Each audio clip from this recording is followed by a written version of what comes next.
இயேசு கிறிஸ்துவின் இனிதான நாமத்தில் உங்களுக்கு அன்பின் வாழ்த்துக்களை தெரிவித்துக் கொள்கிறேன். மீண்டுமாக இந்த ஆராதனையில் கர்த்தர் ஒவ்வொருவரையும் மீண்டுமாக பார்க்க கொடுத்த அந்த கிருபைக்காக கர்த்தரை துதிக்கிறேன்.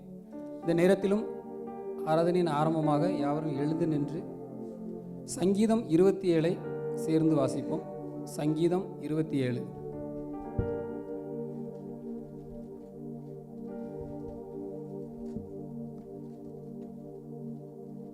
Page number 685 685.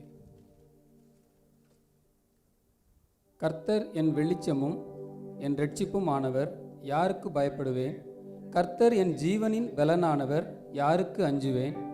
என் சத்துருக்களும் என் பகைஞருமாகிய பொல்லாதவர்கள் என் மாம்சத்தை பட்சிக்க என்னை நெருக்குகையில் அவர்களே இடறி விழுந்தார்கள். எனக்கு விரோதமாக ஒரு பாளையம் இறங்கினாலும் என் இருதயம் பயப்படாது. என்மேல் யுத்தம் எழும்பினாலும் இதிலே நான் நம்பிக்கையாயிருப்பேன். கர்த்தரிடத்தில் ஒன்றை நான் கேட்டேன், அதையே நாடுவேன். நான் கர்த்தருடைய மகிமையை பார்க்கும்படியாகவும் அவருடைய ஆலயத்தில் ஆராய்ச்சி செய்யும்படியாகவும் நான் என் ஜீவனுள்ள நாளெல்லாம் கர்த்தருடைய ஆலயத்தில் தங்கியிருப்பதையே நாடுவேன். தீங்கு நாளில் அவர் என்னை தம்முடைய கூடாரத்தில் மறைத்து என்னை தமது கூடார மறைவிலே ஒளித்து வைத்து என்னை கன்மலையின் மேல் உயர்த்துவார். இப்பொழுது என் தலை என்னை சுற்றிலும் இருக்கிற என் சத்துருக்களுக்கு மேலாக உயர்த்தப்படும். அதிநிமித்தம் அவருடைய கூடாரத்திலே நான் ஆனந்த பலியிட்டு கர்த்தரை பாடி அவரை கீர்த்தனம் பண்ணுவேன். கர்த்தாவே, நான் கூப்பிடுகிற சத்தத்தை நீர் கேட்டு எனக்கு இறங்கி எனக்கு உத்தரவு அருளி செய்யும்.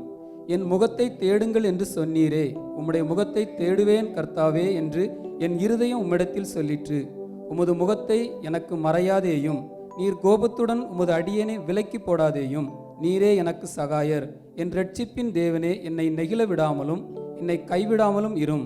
என் தகப்பனும் என் தாயும் என்னை கைவிட்டாலும் கர்த்தர் என்னை சேர்த்து கொள்வார்.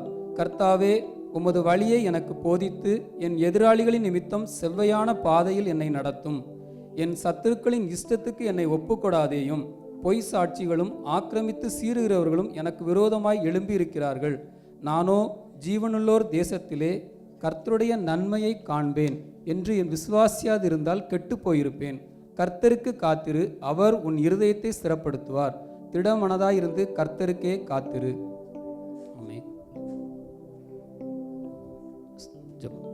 துதிகளின் மத்தியில் வாசம் செய்யுங்கள். அன்பின் பரலோக பிதாவே, உம்மை நன்றியோடு துதிக்கிறோம் ராஜா, ஸ்தோத்திரிக்கிறோம் தகப்பனே. இந்த அருமையான காலை நேரத்திற்கு நமக்கு நன்றி செலுத்துகிறோம் தகப்பனே. இந்த ஒரு வாரம் முழுவதும் கர்த்தாவே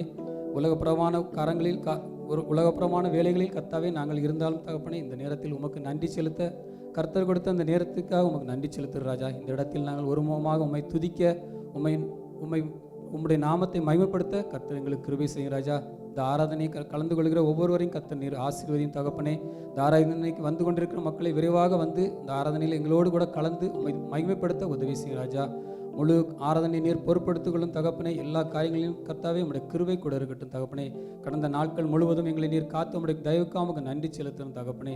இந்த நேரத்திலும் தகப்பனே வாத்தியக்கருவிகளை வாசிக்கப்படும் தகப்பனே, உம்முடைய கிருபை கூட இருக்கட்டும் தகப்பனே. இந்த ஆராதனை இந்த இடத்தில் ஏறெடுக்கப்பட்ட ஆராதனை கர்த்தாவே உம்முடைய நாமத்துக்கு மகிமையாக இருக்க கர்த்தருக்கு உதவி செய்யும் ராஜா. முழு ஆராதனை கர்த்தாவை நீர் பொறுப்படுத்திக் உம்முடைய பிரசன்னத்தை நாங்கள் காண எங்களுக்கு உதவி செய்யும் தகப்பனே. வார்த்தைக்காக உம்முடைய சமூகத்தில் வருகிறோம் தகப்பனே. வார்த்தையின் மூலமாக கர்த்தாவே நாங்கள் இன்னும் திடப்பட கர்த்தர் உதவி செய்யும் ராஜா. நாங்கள் சோர்ந்து போயிருந்தாலும் தகப்பனே, உடைய வார்த்தையினால் எங்களை நீர் எடுத்து நிலைநிறுத்தும் தகப்பனே. அநேக காரியங்கள், அநேக சூழ்நிலைகள், அநேக போராட்டங்கள் நடுவில் நாங்கள் இங்கே இருந்தாலும் தகப்பனே, உடைய கிருபை எங்களோடு கூட இருக்கிறது தகப்பனே. நீர் ஜீவனுள்ள தேவன் என்பதை நாங்கள் உணர்ந்து ஒவ்வொரு நாளும் தகப்பனே அதிகமாக பற்றிக்கொள்ள கர்த்தர் உதவி செய்யும் தகப்பனே.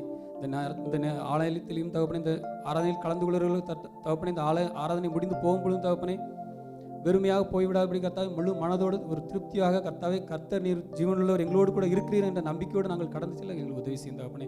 முழு ஆராதனை நீர் பொறுப்படுத்திக்கொள்ளும். காணிக்கை பகுதி நீர் ஆசீர்வதியும். கொடுக்கிற கரங்களை நீர் ஆசீர்வதியும் தகப்பனே. வருகிற மக்களையும் விரைவாக வந்து இந்த ஆராதனை கலந்து கொள்ள கர்த்தர் உதவி செய்யும். தொடக்கம் முதல் முடியும் மட்டும் உடைய கிருபை எங்களோடு கூட இருக்கட்டும். நீர் ஒருவரே மகிமைப்படுகிறாக உடைய சமூகம் உடைய நாம் ஒன்றே மகிமைப்படுவதாக தகப்பனே. எல்லா துதி கன மகிமை எல்லாவற்றையும் மிக்க செலுத்துகிறோம். மீட்பர் இயேசுவின் மூலம் ஜெபங்கள் எங்கள் ஜீவனில் நல்ல பிதாவே.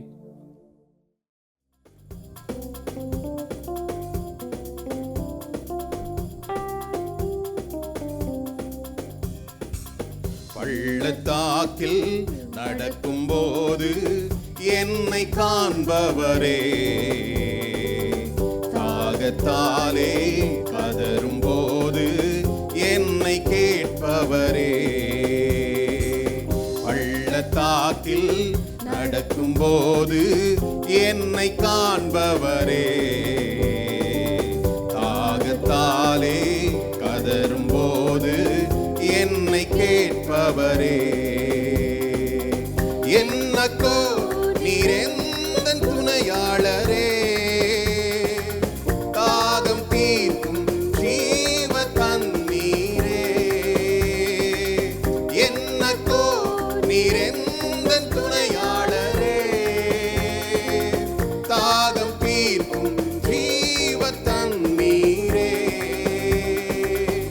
ஆவியானவரே, ஆவியானவரே,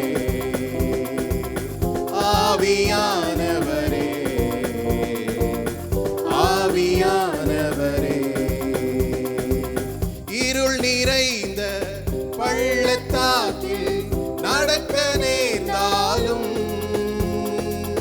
கலங்க மாட்டேன், திகைக்க மாட்டேன், நீர் என்னோடு உண்டு. இருள் நிறைந்த பள்ளத்தாக்கில் நடக்க நேர்ந்தாலும்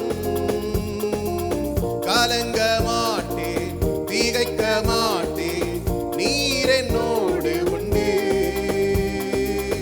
வார்த்தையாலே தேற்றுவீர், சமூகத்தாலே நடத்துவீர். வார்த்தையாலே தேற்றுவீர், சமூகத்தாலே நடத்துவீர். என்னக்கோ நீர் எந்தன் துணையாளரே. தாகம் தீர்க்கும் ஜீவ தண்ணீரே.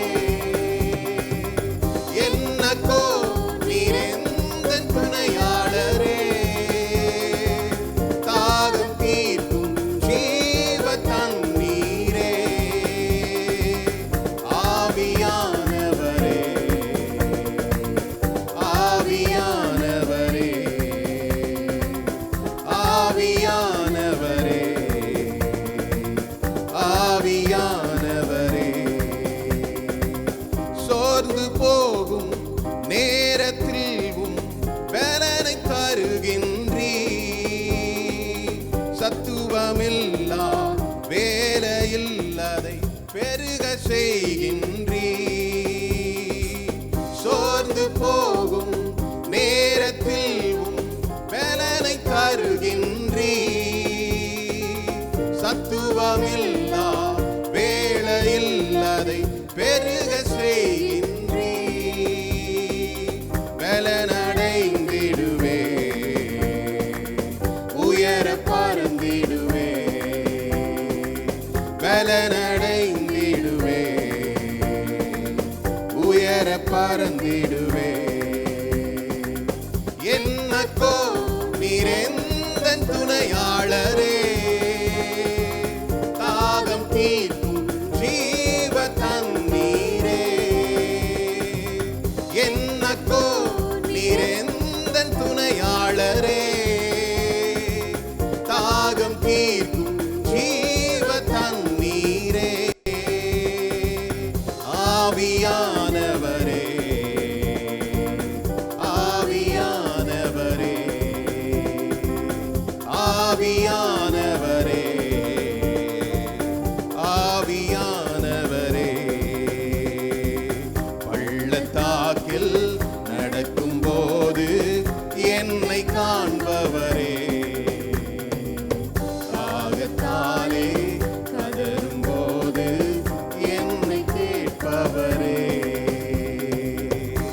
எத்தனை பேர் சொல்ல முடியும், கர்த்தாவே நான் அழுது புலம்பிய நாட்கள் உண்டு ராஜா. தனிமையாய் விடப்பட்ட தருணங்கள் உண்டு சுவாமி. ஆனால் எல்லாவற்றையும் நீர் என்னை நின்மேல் நோக்கமா இருந்து உம்முடைய மெல்லிய சத்தம் என்னை நடத்தி வந்ததே கர்த்தாவே. உம்முடைய கரங்கள் என்னை அப்பா கரங்களினால் என்னை பிடிச்சு என்னை இதுவரை நீங்க கொண்டு வந்திருக்கிறீங்க கர்த்தாவே. அப்பா உம்மை நான் ஸ்தோத்திரிக்கிறேன் ராஜா. நான் கடந்து வந்த இருளான சூழ்நிலையில் மத்தியில் என்னோடு கூட இருந்தீர். இப்பொழுதும் என்னை ஆற்றி தேற்றி அப்பா கர்த்தரே நான் தவிக்கிற வேளையில நீர் என்னோடு கூட இருந்து என்னை நடத்துகிறீர் சுவாமி.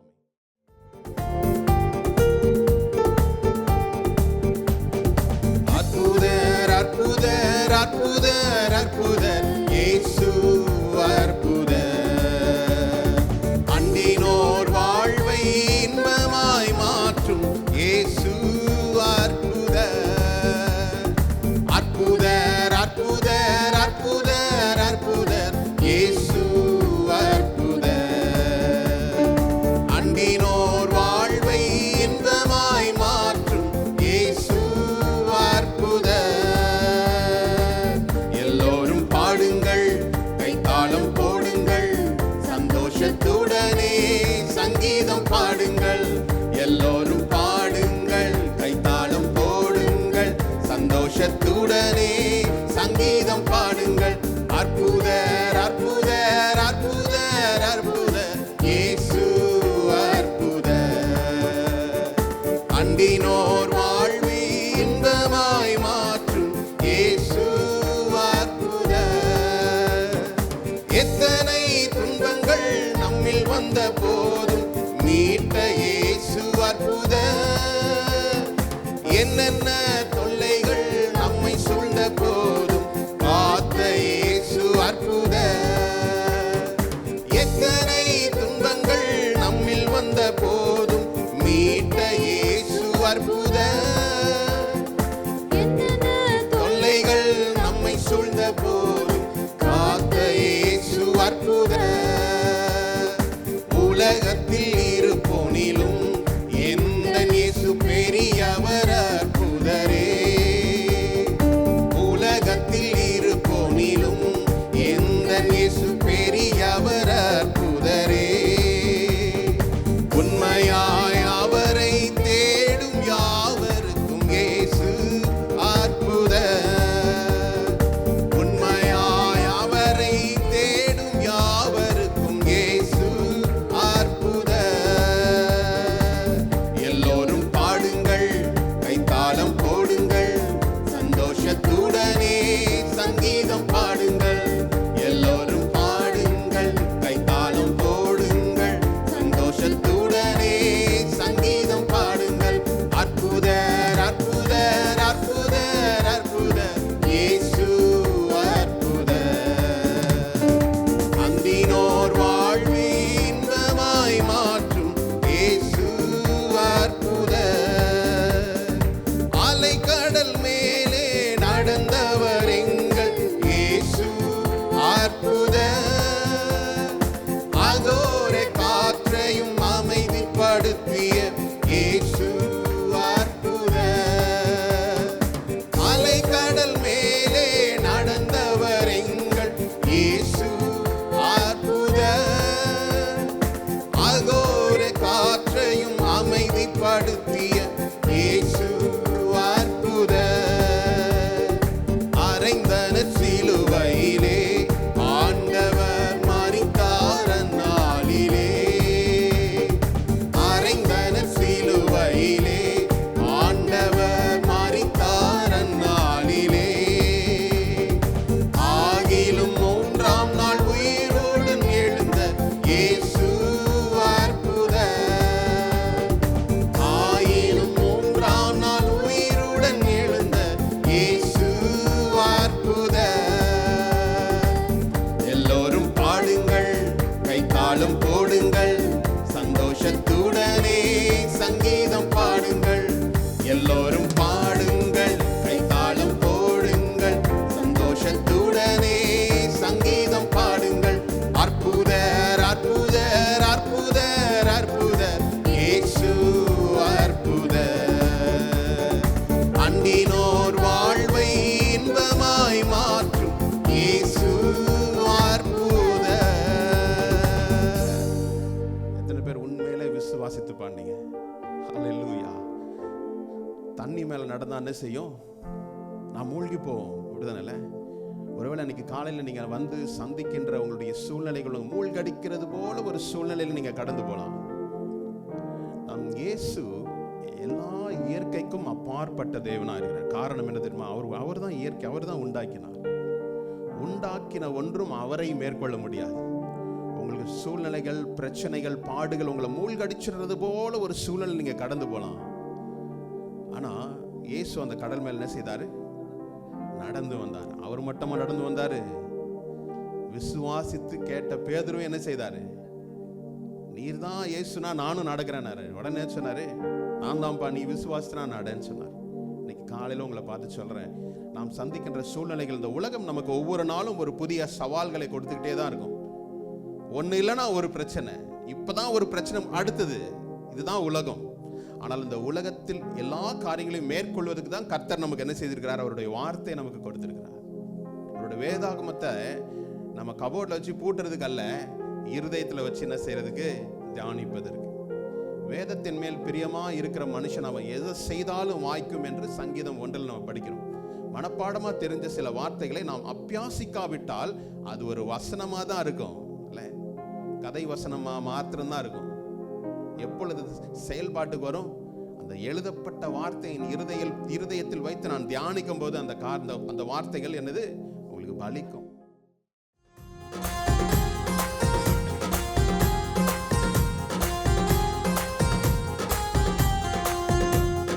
அக்கினியில் நடந்து வந்தோ, ஆனால் சேதம் ஒன்றும் இல்லையப்பா.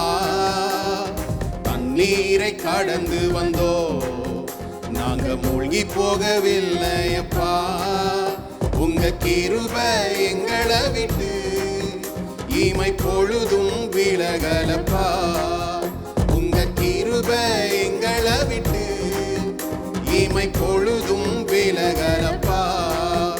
எங்கள் தேவன் நீர், எங்கள் ராஜா நீர், நாங்கள் போற்றிடும் என் கண்மலை நீர். எங்கள் தேவன் நீர், எங்கள் ராஜா நீர், நாங்கள் போற்றிடும் எங்கள் கண்மலை நீர். அக்கினியில் நடந்து வந்தோ, ஆனால் சேதம் ஒன்றும் இல்லையப்பா. தண்ணீரை கடந்து வந்தோ, நாங்க மூழ்கி போகவில்லையப்பா. உங்க கிருபை எங்களை விட்டு இமை பொழுதும் விலகலப்பா. உங்க கிருபை எங்களை விட்டு இமை பொழுதும் விலகலப்பா.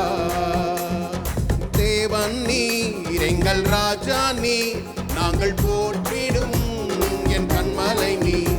எங்கள் தேவன் நீர், எங்கள் ராஜா நீர், நாங்கள் போற்றிடும் என் கண்மலை நீர். கண்ணனை பிளந்தினி, செம்மையான பாதை தந்தீ.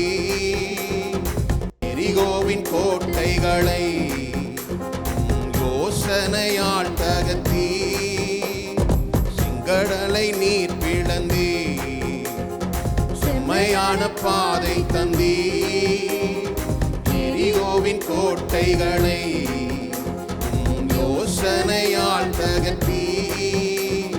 கோலியாத்தின் கோஷங்களை ஒரு நொடியில் வென்று விட்டீ.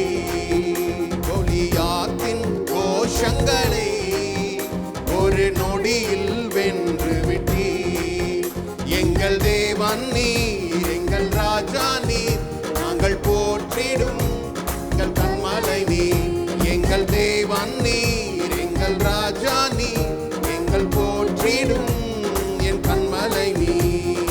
அக்கினியில் நடந்து வந்தோ, ஆனால் சேதம் ஒன்றும் இல்லையப்பா. தண்ணீரை கடந்து வந்தோ, நாங்க மூழ்கி போகவில்லையப்பா. உங்க கிருபை எங்களை விட்டு இமை பொழுதும் விலகலப்பா. இமை பொழுதும் கிருபை விட்டு இமை பொழுதும் விலகலப்பா. எங்கள் தேவன் நீர், எங்கள் ராஜா நீர், நாங்கள் போற்றிடும் என் கண்மலை நீர். எங்கள் தேவன் நீர், எங்கள் ராஜா நீர், நாங்கள் போற்றிடும் என் கண்மலை நீர். பலவித சோதனையா உடமிடப்பட்டோமையா, பொன்னாக மாற்றிவிட்டே. புது இருதயம் தந்து விட்டே. பலவித சோதனையா உடமிடப்பட்டோமையா, பொன்னாக மாற்றிவிட்டே. புது இருதயம் தந்து விட்டே. எங்கள் தலையை என்னைனா அபிஷேகம் செய்து விட்டே. எங்கள் தலையை என்னைனா அபிஷேகம் செய்து விட்டே. எங்கள் தேவன் நீர், எங்கள் ராஜா நீர், நாங்கள் போற்றிடும் எங்கள் கண்மலை நீர். எங்கள் தேவன் நீர், எங்கள் ராஜா நீர், நாங்கள் போற்றிடும் எங்கள் கண்மலை நீர். அக்கினியில் நடந்து வந்தோ, ஆனால் சேதம் ஒன்றும் இல்லையப்பா.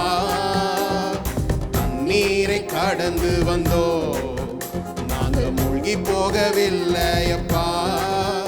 உங்க கிருபை எங்களை விட்டு இமை பொழுதும் விலகலப்பா. உங்க கிருபை எங்களை விட்டு இமை பொழுதும் விலகலப்பா. எங்கள் தேவன் நீர், எங்கள் ராஜா நீர், நாங்கள் போற்றிடும் எங்கள் கண்மலை நீர். எங்கள் தேவன் நீர், எங்கள் ராஜா நீர், நாங்கள் போற்றிடும் எங்கள் கண்மலை நீர். வருடங்களை உமது கிருபையினால் கடந்தோ, இனி வரும் நாட்கள் எல்லாம் மகிமையினால் காண்போ. வருடங்களை உமது கிருபையினால் கடந்தோ, இனி வரும் நாட்கள் எல்லாம் மகிமைதனை காண்போ. எங்கள் ஆயுள் உள்ளவரை இயேசு நாமத்தை உயர்த்திடுவோ. எங்கள் ஆயுள் முழுவதும் வரை இயேசு நாமத்தை உயர்த்திடுவோ. எங்கள் தேவன் நீர், எங்கள் ராஜா நீர், நாங்கள் போற்றிடும் எங்கள் கண்மலை நீர்.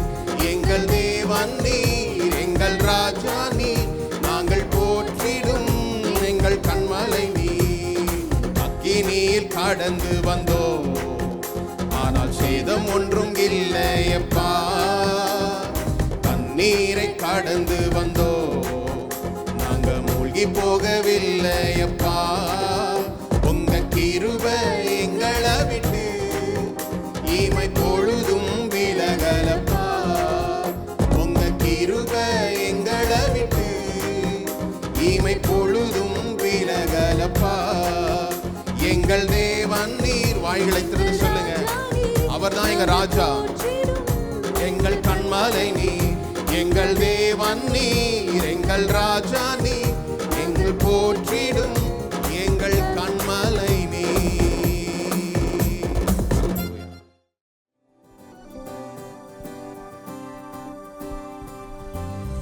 உயரத்தில் கூப்பிட்டேன், உதவிக்காய் காதறினே, அழுகுரல் கேட்டீரையா. உயரத்தில் கூப்பிட்டேன், உதவிக்காய் காதறினே, அழுகுரல் கேட்டீரையா. குனிந்து தூக்கினி பெரியவனாக்கினி உமது காருண்யத்தால். குனிந்து தூக்கினி பெரியவனாக்கினி உமது காருண்யத்தால். குனிந்து தூக்கினீரே, பெரியவனாக்கினீரே, உமது காருண்யத்தால். குனிந்து தூக்கினீரே, குனிந்து தூக்கினீரே, பெரியவனாக்கினீரே, உமது காருண்யத்தால். குனிந்து தூக்கினீரே. எனது விளக்கை எரிய செய்தி, இரவை பகலாக்கினீ. எனது விளக்கு எரிய செய்தி, இரவை பகலாக்கினீ. எரிந்து கொண்டிருப்பே எப்போதும் உமக்காய், என் ஜீவன் பிரியும் வரை. எரிந்து கொண்டிருப்பே எப்போதும் உமக்காய், என் ஜீவன் பிரியும் வரை. எரிந்து கொண்டே இருப்பே எப்போதுமே உமக்காய், என் ஜீவன் பிரியும் வரை. எரிந்து கொண்டே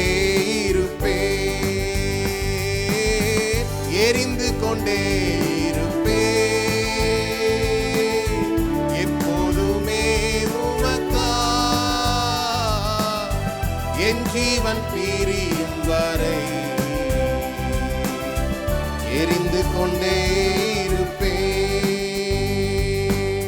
நான் நம்பும் கேடகம் விடுவிக்கும் தெய்வம் நீதான் நீதானையா. நான் நம்பும் கேடகம் விடுவிக்கும் தெய்வம் நீர்தான் நீர்தானையா. தூயவர் தூயவர் துதிக்கு பாத்திர ஆறுதல் நீர்தானையா. தூயவர் தூயவர் துதிக்கு பாத்திர ஆறுதல் நீர்தானையா. தூயவர் தூயவரே துதிக்கு பாத்திரரே ஆறுதல் நீர்தானையா. தூயவர் தூயவரே தூயவர் தூயவரே துதிக்கு பாத்திரரே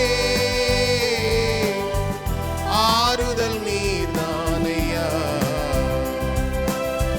தூயவர் தூயவரே சேனைக்குள் பாய்ந்தேன் உந்தன் தயவாலே மதிலை தாண்டிடுவேன். சேனைக்குள் பாய்ந்தேன் உந்தன் தயவாலே மதிலை தாண்டிடுவேன்.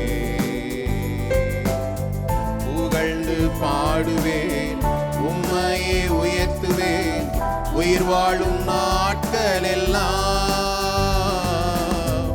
புகழ்ந்து பாடுவேன் உம்மையே உயர்த்துவேன் உயிருள்ள நாட்கள் எல்லாம். புகழ்ந்து பாடிடுவேன் உம்மையே உயர்த்துவேன் உயிர் வாழும் நாட்கள் எல்லாம். புகழ்ந்து பாடிடுவேன் புகழ்ந்து பாடிடுவேன் உம்மையே உயர்த்திடுவேன் உயிர் வாழும் நாட்கள் எல்லாம். புகழ்ந்து பாடிடுவேன் புகழ்ந்து பாடிடுவேன் உம்மையே உயர்த்திடுவேன் உயிர் வாழும் நாட்கள் எல்லாம். புகழ்ந்து பாடிடுவேன். ஹல்லேலூயா.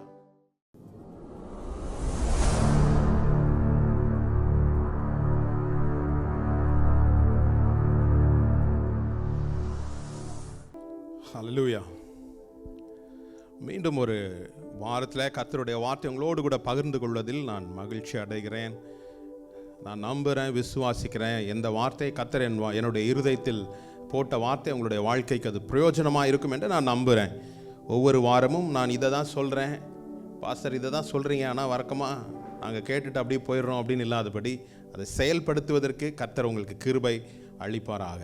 இல்லை, இந்த மாதத்தில் முதல் நாளில் நாம் தியானித்து வருகிற வார்த்தை என்னது? எதிர்பாராத வாசல்களை கர்த்தர் உங்களுக்கு திறப்பார் என்று சொல்லி நாம் தியானித்து வந்தோம். எதிர்பாராத வாசலை கர்த்தர் திறப்பார் அப்படின்னு சொன்னோம். அதனுடைய தொடர்ச்சியாக கர்த்தர் கொடுத்த வாய்ப்புகளை தக்க வைத்துக் கொள்ளுங்கள் அப்படின்றத அந்த தலைப்பின் அடிப்படையில் நாம் சில வார்த்தைகளை தியானித்து வந்தோம். அதனுடைய கடந்த வாரத்தில் கர்த்தர் தரும் வாய்ப்புகளை என்ன செய்யணும்? பரவாயில்ல, ஞாபகம் வச்சிருக்கிறீங்க, ரொம்ப சந்தோஷம். கடுமையாக உழைச்சி சொல்கிற வார்த்தையை நம்ம வீட்டுக்கு போகணுன்னு மறந்துடுறோம். கொஞ்சம் வார்த்தைகளை கேட்கும்போது நமக்கு ஒரு சந்தோஷம். பரவாயில்ல, நம்ம போட்ட வார்த்தை எங்கேயோ செடியாக முளைச்சிட்டு இருக்குது இல்லை? அப்போ அவர் கொடுக்கின்ற வாய்ப்புகளை பற்றி கொள்ளணும். ரூத்தன் ஓர்பாலை குறித்து நாம் பார்த்தோம். ஒருவள் அலட்சியம் பண்ணா, ஒருவள் என்ன செய்தால் உதாசீனம் செய்தால் மற்றவளோ பற்றி கொண்டால் அந்த பற்றி கொண்டதனுடைய விளைவு என்னவா இருந்தது? அவளுடைய வாழ்க்கை அது திசை மாறி போக செய்தது என்பதை குறித்து நாம் தியானித்தோம். அப்போ ஒவ்வொரு வாய்ப்புகளையும் கர்த்தர் நமக்கு கொடுக்கிறார். ஒவ்வொருவருக்கும் அழைப்பை கொடுத்திருக்கிறார். ஒரு நீங்க யோசிக்கலாம், அழைப்பு அப்படின்னா என் கையில் ஒரு மைக்கையோ இல்லை ஒரு மியூசிக் இன்ஸ்ட்ருமெண்ட்டையோ கொடுத்தாதான் நான் என்ன செய்ய முடியும், கர்த்தருக்காக நான் வேலை செய்ய முடியும் அல்ல. கர்த்தர் உங்களை அந்தகார இருளில் இருந்து ஆச்சரியமான ஒளியில் உங்களை கொண்டு வந்து சேர்த்திருக்கிறார்னா அவருடைய புண்ணியங்களை அறிவிக்கும்படியாக உங்களை கர்த்தர் என்ன செய்திருக்கிறார், தெரிந்தெடுத்திருக்கிறார். எல்லாரும் தெரிந்து கொள்ளப்படாத யாரும் சபைக்குள்ள இல்லை. கர்த்தர் தெரிந்து கொண்டுதான் உங்கள் சபையில உங்களுக்கு சேர்த்து கொள்கிறார், உங்களை உருவாக்கி வருகிறார். காரணம் என்ன தெரியுமா, எனக்கு ஒரு பெரிய ஸ்டேஜை கொடுக்கணும்னு அல்ல, எனக்கு ஒரு பெரிய பாட்டுக்குள்ள நான் தான் லீட் பண்ற பொறுப்பு கொடுத்தா நான் கர்த்தருடைய வேலை செய்யறேன், அப்படி அல்ல. உங்களை அழைத்ததே என்னது, அவருக்காக நீங்க ஜீவிக்கணும் தான். இல்ல என்னுடைய லைஃப் ஸ்டைல் என்னன்னோ மாறணும். இல்ல என்னுடைய ஒருவேளை உங்களுக்கு பெரிய பெரிய ஒரு ஒரு ஹால் உங்களுக்கு கொடுக்காம இருக்கலாம், ஆனா உங்களுக்கு ஒரு அழைப்பு இருக்குது. எத்தனை பேர் விசுவாசிக்கிறீங்க? நம்மளுடைய வாழ்க்கை தான் அந்த அழைப்பை என்ன செய்யும், அது வெளிக்கொண்டு வந்து காட்டும். அப்போ நம்முடைய வாழ்க்கை முறை, என்னுடைய லைஃப் தான் என்னது, லைஃப் எக்ஸாம்பிள் தான் நான் யார் இன்னார் என்பதை எடுத்து காட்டக்கூடிய ஒரு நபராய் நாம் வாழுகிறோம். வேதம் சொல்லுகிறது, நீ எதை செய்தாலும் அதை கர்த்தருக்கென்று செய் அப்படின்னு சொல்லப்படுகிறது. இந்த எதை என்பது வார்த்தையை எல்லாம் அடங்கும்.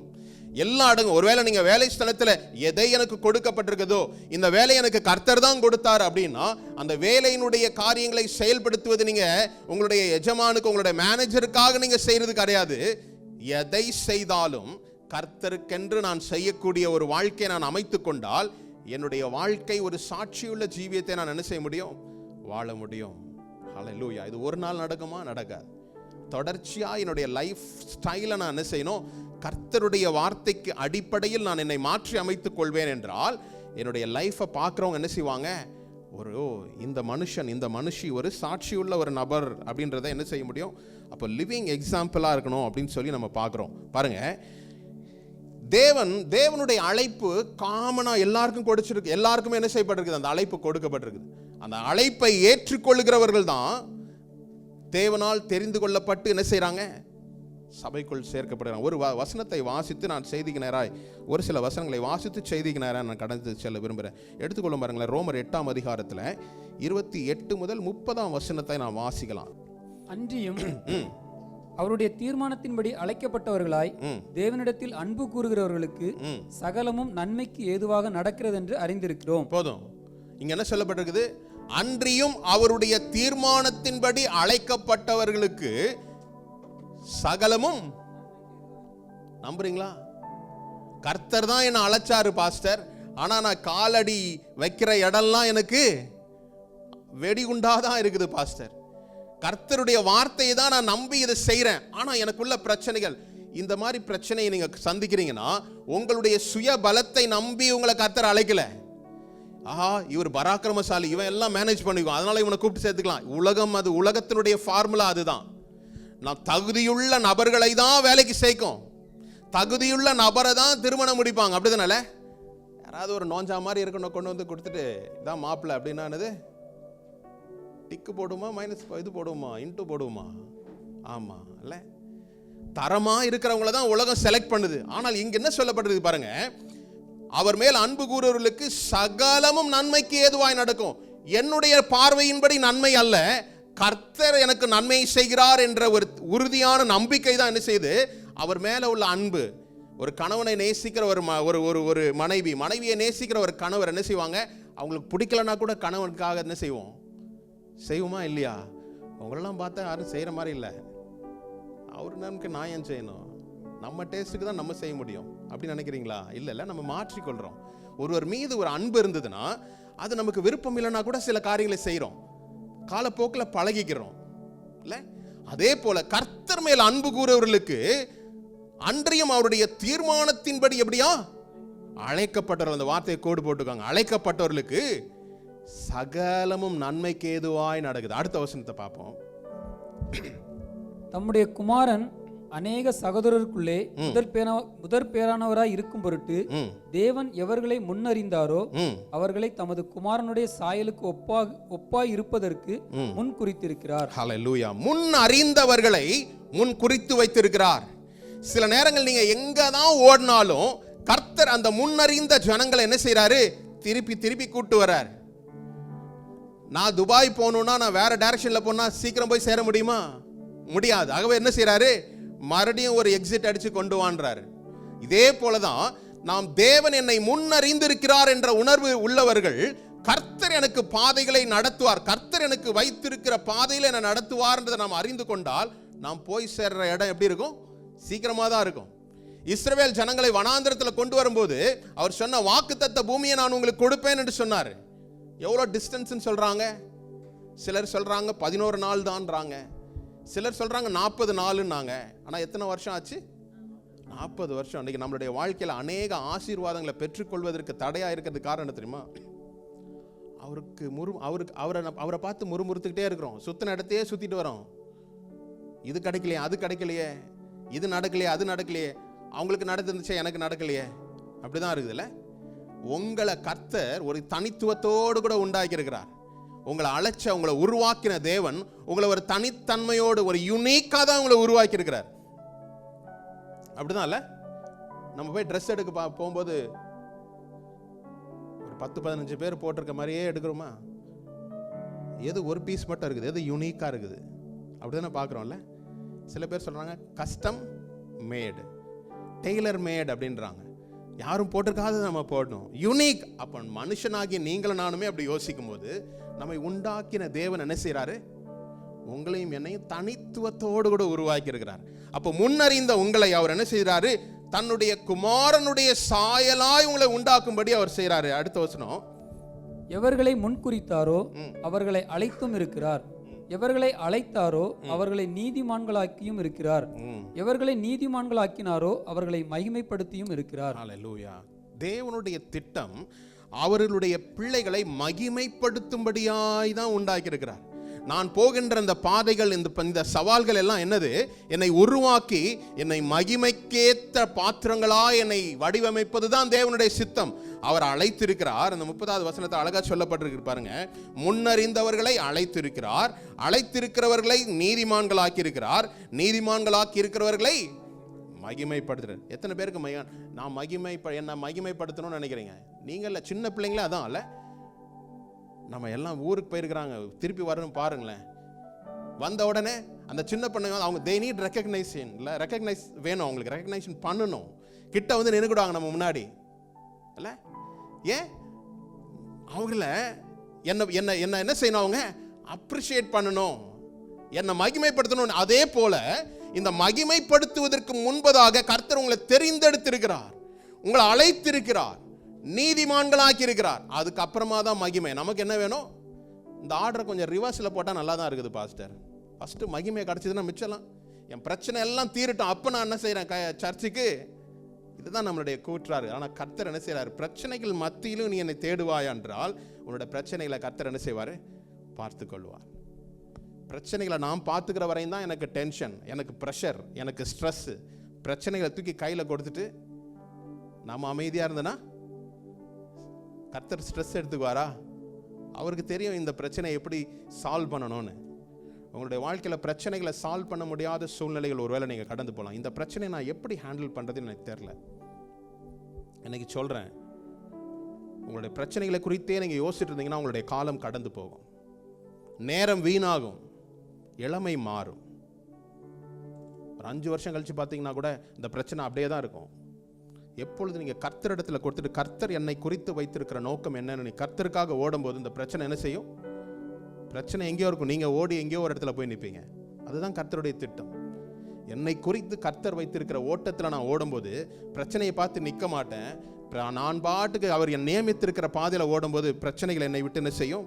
விலகும். அப்போது இந்த காரியம் பாருங்க, இது இந்த வார்த்தை யார் சொல்லியிருக்கு? இந்த வார்த்தை யாருக்கெல்லாம்? யாரை அழைத்திருக்கிறாரோ, யாரை முன் குறிச்சிருக்கிறாரோ, யாரை நீதிமான்கள் ஆக்கியிருக்கிறாரோ, யாரை மகிமைப்படுத்துகிறாரோ, இதெல்லாம் பாஸ்டர் எனக்கு இல்லை பாஸ்டர், இதெல்லாம் அவருடைய சீடர்களுக்காக சொல்லப்பட்ட வார்த்தையா இருக்கலாம் அப்படின்னு யோசிக்கிறீங்களா?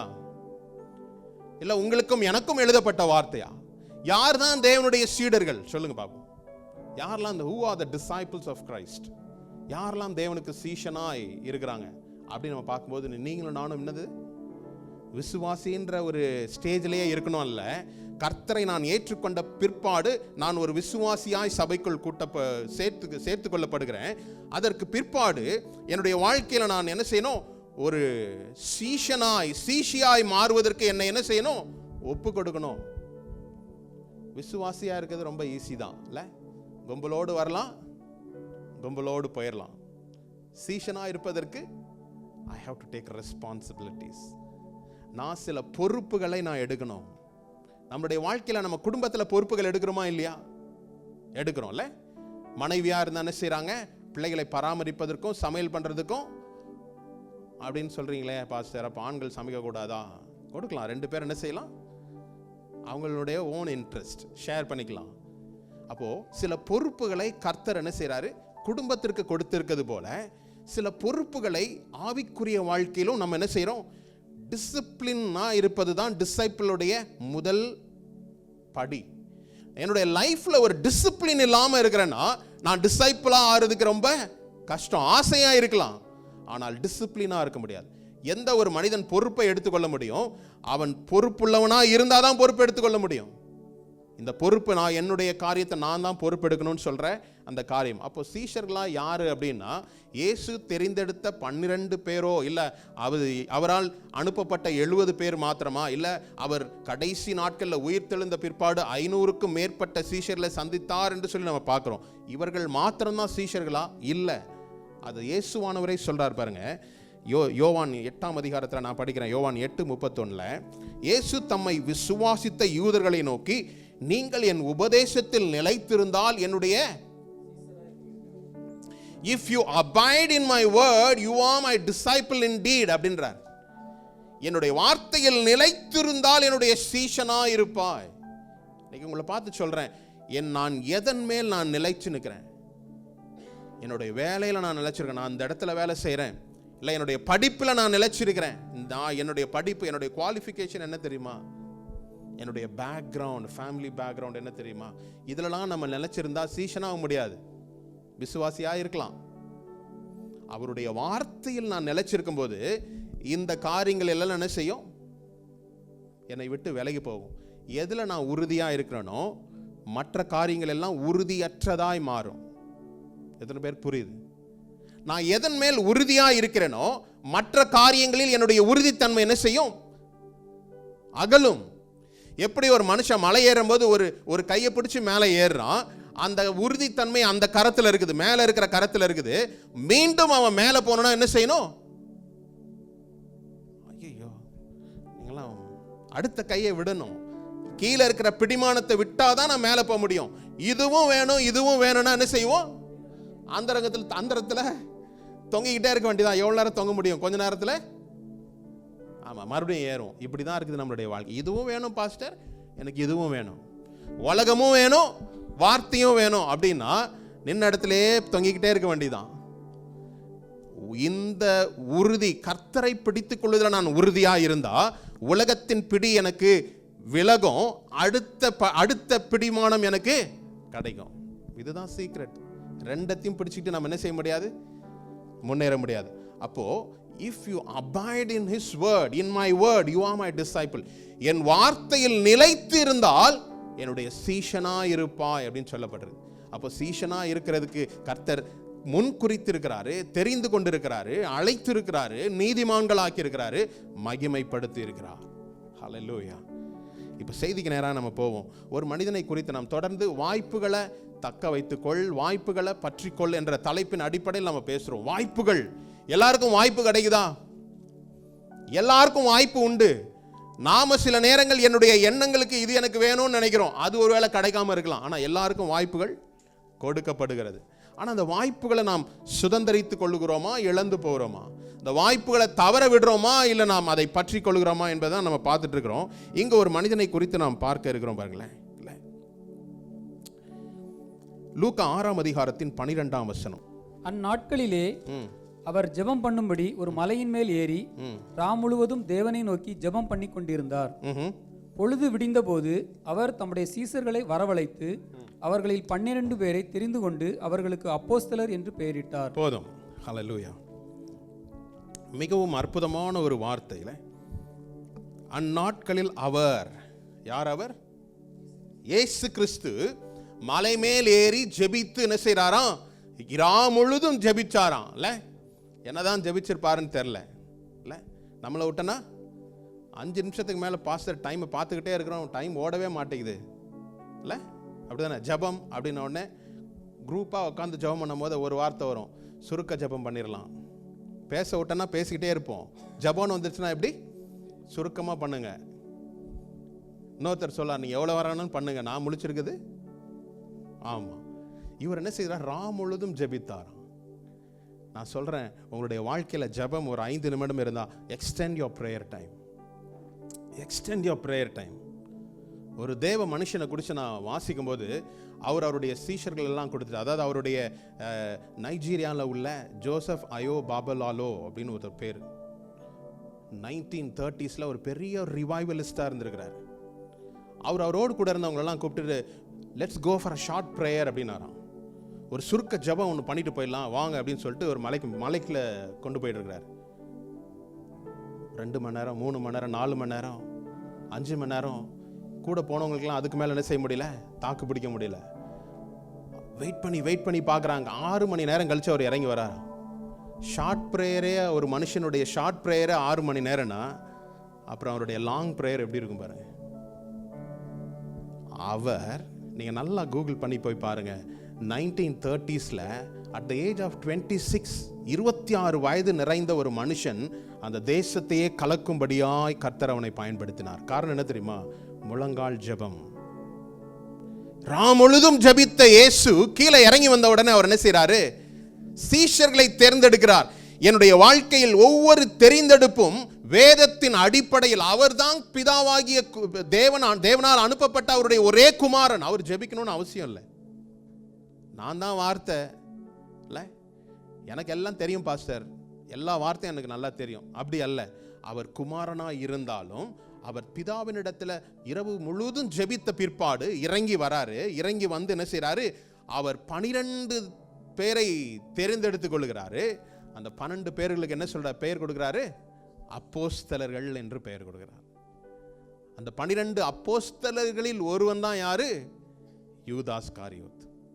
இன்னைக்கு அவருடைய கதையை தான் நம்ம பார்க்க போறோம். இல்ல நம்ம நினைக்கிறோம் ஒருவேளை யூதாஸ் காரியத்தை போல நான் இல்லைன்னு. ஆனால் அநேக காரியங்களில் we have so much similarities, நிறைய ஒற்றுமைகள் இருக்கிறத நம்ம பார்க்க போறோம். அவன் ஒருவேளை கர்த்தரை ஒரு முறை காட்டி கொடுத்துட்டு ஒரு பெரிய நெகட்டிவ் ஃபிகராக மாறிட்டான். ஆனால் தேவன் நம்மை கூட தெரிஞ்சிருக்கிறார். எத்தனை பேர், நான் அதுக்கு தான் அந்த முதல்ல வசனத்தை பார்த்தேன்ல, அவர் முன் குறித்தவரை அழைத்திருக்கிறார், தெரிந்து கொள்ளப்பட்டவரை அழைத்திருக்கிறார், நீதிமான்களாக்கி இருக்கிறார், மகிமைப்படுத்தியிருக்கிறார். ஆகவே தெரிந்து கொள்ளப்பட்ட நீங்களும் நானும் அவர்களுடைய சீஷர்களாக இருக்கும்படி தான் கர்த்தர் என்ன செய்கிறாரு? வாஞ்சிக்கிறார். அவருடைய விருப்பம் என்ன?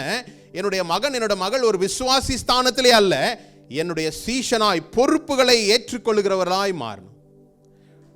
குமாரனாய், பிள்ளைகளாய் மாத்திரமல்ல, அவரை ஏற்றுக்கொள்கிற எத்தனை பேர்களோ அத்தனை பேரும் அவருடைய பிள்ளைகளாகும்படி அவர்களுக்கு அதிகாரம் கொடுத்திருக்கிறார். பிள்ளைகளாக இருக்கணும் மட்டும்தான் இல்லை, குமாரனாய் நாம் மாறுவதற்கு அழைக்கப்பட்டிருக்கிறோம். அவருடைய ஆவினால் நடத்தப்படுகிறவர்கள் தான் குமாரன் எனப்படுவார்கள். அப்படிதான் சொல்லப்பட்டிருக்கல. those who led by spirit of God called sons of God. நான் இன்னும் குழந்தையாவே இருப்பது தேவனுடைய சித்தம் அல்ல, அவருடைய குமாரனாய், குமார்த்தியாய் ஒரு பெரிய பொறுப்புகளை எடுத்துக்கொள்வதற்காக கர்த்தர் என்னை அழைத்திருக்கிறாரு. ஆனால் அந்த பொறுப்பிலிருந்து நாம் எங்கெல்லாம் தவற விடுகிறோம்? வாய்ப்புகள் கொடுக்கப்படுகிறது, ஆனால் அந்த வாய்ப்புகளை சரியா பயன்படுத்துறோமா அப்படின்றத நாம் என்ன செய்யணும்? பார்க்கும்படி அழைத்துக் கொள்ளணும். முதலாவது பாருங்க, யூதாஸ் காரியத்திற்கும் வாய்ப்புகள் கொடுக்கப்பட்டதா அவனுக்கு? 12 சீடர்களில் அவனும் ஒருத்தன். நல்லா யோசிச்சு பாருங்க. இயேசுவோடு கூட பயணித்த அநேகர் விருப்பப்பட்டாங்க. இயேசுவோடு கூட ஒரு ஐக்கியத்தில் வரணும். காரணம் என்னது? அவர் அந்த நாட்கள்ல ஒரு சூப்பர் ஸ்டார் தான். எங்கு போனாலும் ஜனங்கள் அவரை பின்தொடர்ந்தார்கள். அப்போ இயேசுவோடு கூட இருப்பது அவங்களுக்கு ஒரு பெருமை, ஒரு கௌரவமா இருந்திருக்கலாம். அவருக்கு 70 சீஷர்களுக்கு மேலா இருந்தாங்க. ஒரு இடத்துல நம்ம பார்த்தோம் 500 சீஷர்களுக்கு மேலா இருக்கிறாங்க. ஆனால் அவர் ஒரு வட்டத்தை, ஒரு நெருங்கிய வட்டத்தை ஏற்படுத்தி கொள்கிறார். அதுல எத்தனை பேர் இருக்கிறாங்க? 12 பேர் தான் இருக்கிறாங்க. அந்த 12 பேர்ல ஒருவன் யாரு? யூதாஸ். மார்க் 3ஆம் அதிகாரத்தின் 14ஆம் வசனம். மார்க் 3ஆம் அதிகாரத்தின் 14ஆம் வசனம். அப்பொழுது அவர் 12 பேரை தெரிந்து கொண்டு அவர்கள் தம்மோடு கூட இருக்கவும் பிரசங்கம் பண்ணும்படியாக தாம் அவர்களை அனுப்பவும் வியாதிகளை குணமாக்கி பிசாசுகளை துரத்தும்படி. அது பின்னாடி வரும் 14ல தானே இல்லை? ஆமாம், 14ல என்ன சொல்லப்பட்டது? அப்பொழுது அவர் 12 பேரையும் தெரிந்து கொண்டு அவர்கள் எதுக்காக தெரிந்து கொண்டாரு? தம்மோடு கூட இருக்கவும். இன்னைக்கு கர்த்தர் உங்களையும் கூட தெரிந்து கொண்டதனுடைய நோக்கம் என்ன தெரியுமா? 12 பேரை மாத்திரம் அல்ல, இன்றும் கர்த்தர் நம்மை தெரிந்து கொள்கிறவராக இருக்கிறார். எதுக்கு தெரிந்து கொள்றாரு? நம்மோடு, நாம் அவரோடு கூட இருக்கும்படியாக வாய்ப்புகள் கொடுக்கப்பட்டது. ஒருவேளை பிசிக்கலா நமக்கு கர்த்தர் இன்னைக்கு காலையில தரிசனமானார் பாஸ்டர், அவர் இந்த வார்த்தையை சொன்னார்னு அப்படி இல்லாம இருக்கலாம். சிலருக்கு அது நேரலாம். ஆனா அவருடைய வார்த்தை என்னை உருவ குத்தி நான் மனம் திரும்பி என்னுடைய மனமாற்றம் நிகழ்ந்து நான் நீதிமானாய் மாற்றி கர்த்தரிடத்தில் சேர்வதற்கு ஸ்லாக்கியத்தை எனக்கு கொடுத்திருக்கிறார்னா அவர் என்னை அறிந்திருக்கிறார். எத்தனையோ பேருக்கு இல்லாத பாக்கியத்தை என்னை கொடுத்திருக்கிறார். இல்ல, ஒருவேளை பொருள்னால இல்லாம இருக்கலாம், பதவினால இல்லாம இருக்கலாம், ஆனால் ஆவியில் உணர்வை கொடுத்திருக்கிறார். எத்தனையோ பேர்கிட்ட நீங்க போய் பேசுங்க ரோட்ல, இயேசு கிறிஸ்து உங்களை நேசிக்கிறார்னா அவங்க மேலும் கீழே பார்த்துட்டு என்ன செய்வாங்க? போயிடுவாங்க. ஆனால் உங்களை பார்த்து மற்றவங்க சொல்லும்போது உங்களுக்குள்ள ஏன் ஒரு கனெக்ஷன் வருது? ஏன்னா ஆவியில் நீங்கள் உணர்வடைந்திருக்கிறீங்க. கர்த்தரால் தெரிந்து கொள்ளப்பட்ட ஜனமாக இருக்கிறாங்க. உங்களை அழைத்திருக்கிறார். அதை நீங்கள் தெரிஞ்சதுனால தான் ஒரு சோர்வான நேரத்தில் கர்த்தருடைய வார்த்தை என்ன செய்து பலப்படுத்துது. அவர் தமது வார்த்தையை அனுப்பி என்னை குணமாக்குகிறார். அவர் தம்முடைய வார்த்தையை அனுப்பி எல்லா தீங்குக்கும் விலக்கி என்னை காப்பாற்றுகிறார். எப்படின்னா அந்த வார்த்தையை நான் நம்புறதுனால தான் அந்த வார்த்தை எனக்கு என்ன செய்து விடுதலைக்கு தருது, விடுவிக்கிறதாய் மாறுது. இல்லை, அப்போ ஃபர்ஸ்ட் அவருடைய நோக்கம் என்ன? அவர் தன்னோடு இருந்த 12 அழைத்து அவர்கள் தம்மோடு இருக்கவும் அவர் என்ன செய்றாரு? தம்மோடு இருக்கவும் பிரசங்கம் பண்ணவும் அவர்களை அனுப்பவும் அவர் என்ன செய்றாரு? அப்போ முதலாவது ஃபர்ஸ்ட் பாயிண்ட் என்னது? அவனுக்கு கொடுக்கப்பட்ட வாய்ப்பு என்னது? ஃபர்ஸ்ட் என்னது? ஃபெலோஷிப், ஐக்கியம். கர்த்தர் என்ன அழைச்சாரு பாஸ்டர், நான் கர்த்தருடைய வார்த்தையை நம்பி நான் விசுவாசியாய் மாறினேன். But what is your fellowship with God? கர்த்தருடனான ஐக்கியம் என்ன? கர்த்தருக்கும் எனக்கும் உள்ள உறவு என்ன? What is your relationship with God? Pastor நான் காலையில் எந்திரிச்சு பைபிள் படிச்சிடுவேன், தூங்குறதுக்கு முன்னாடி பைபிள் படிச்சிடுவேன், போதுமா? அதுதான் ஐக்கியமா? ஐக்கியம்னா என்னது? ஃபெலோஷிப்னா என்னது? நீங்க ஒன்று சொல்றது, அவங்க ஒன்று சொல்றது, அப்படிதானே? ஃபோன் யாராவது பேசுகிறாங்க, ஒரு சைடு மட்டுமே பேசிக்கிட்டே இருக்கிறாங்க, உங்களுக்கு வாய்ப்பே கொடுக்கல, நீங்கள் என்ன பண்ணுவீங்க? கட் பண்ணிட்டு போயிடும். நான் பேசுகிறத கேட்காத நீ உங்ககிட்ட நான் என்னத்தை, அப்படி தானே? அப்போ ஐக்கியம், ஃபெலோஷிப்னா என்னது? Two way relationship, not monologue, it's a dialogue. நான் ஒன்று பேசுகிறதும் அவர் என்கிட்ட பேசுகிறதுக்கும் இதுதான் என்னது? ஃபெலோஷிப். எனக்கு கர்த்தருடனான ஃபெலோஷிப் எப்படி இருக்குது? மோனோலாகா மட்டும்தான் இருக்குது. கர்த்தாவே கடன்னு ஒரு ஸ்டாண்டர்டான ஒரு ப்ரேயர் எழுதி வச்சுக்கிறது. என்ன, நான், என் குடும்பம், பிள்ளை, கணவன், வேலை, பொருளாதாரம், சுகம், இதுதான். இப்போ லிஸ்ட்டு போட்டால் இதெல்லாம் அப்படி தான் இருக்கும். என்னைக்காவது ஒரு நாள் கர்த்தாவே நான் என்ன செய்யணும்? இல்லை, தேவன் உங்களை அழைத்ததற்கு நோக்கம் என்ன தெரியுமா? நீங்கள் இந்த பூமியில் ஒரு இன்ஸ்ட்ருமெண்ட்டாக இருப்பதற்காக தான். You are an instrument of God. நான் வேதம் சொல்லுகிறது you are an ambassador of Christ என்று. தேவனுடைய ஸ்தானாதிபதிகளாக இருக்கிறோம். என்னைக்காவது நம்ம அப்படி யோசிச்சு பார்த்துருக்குமா?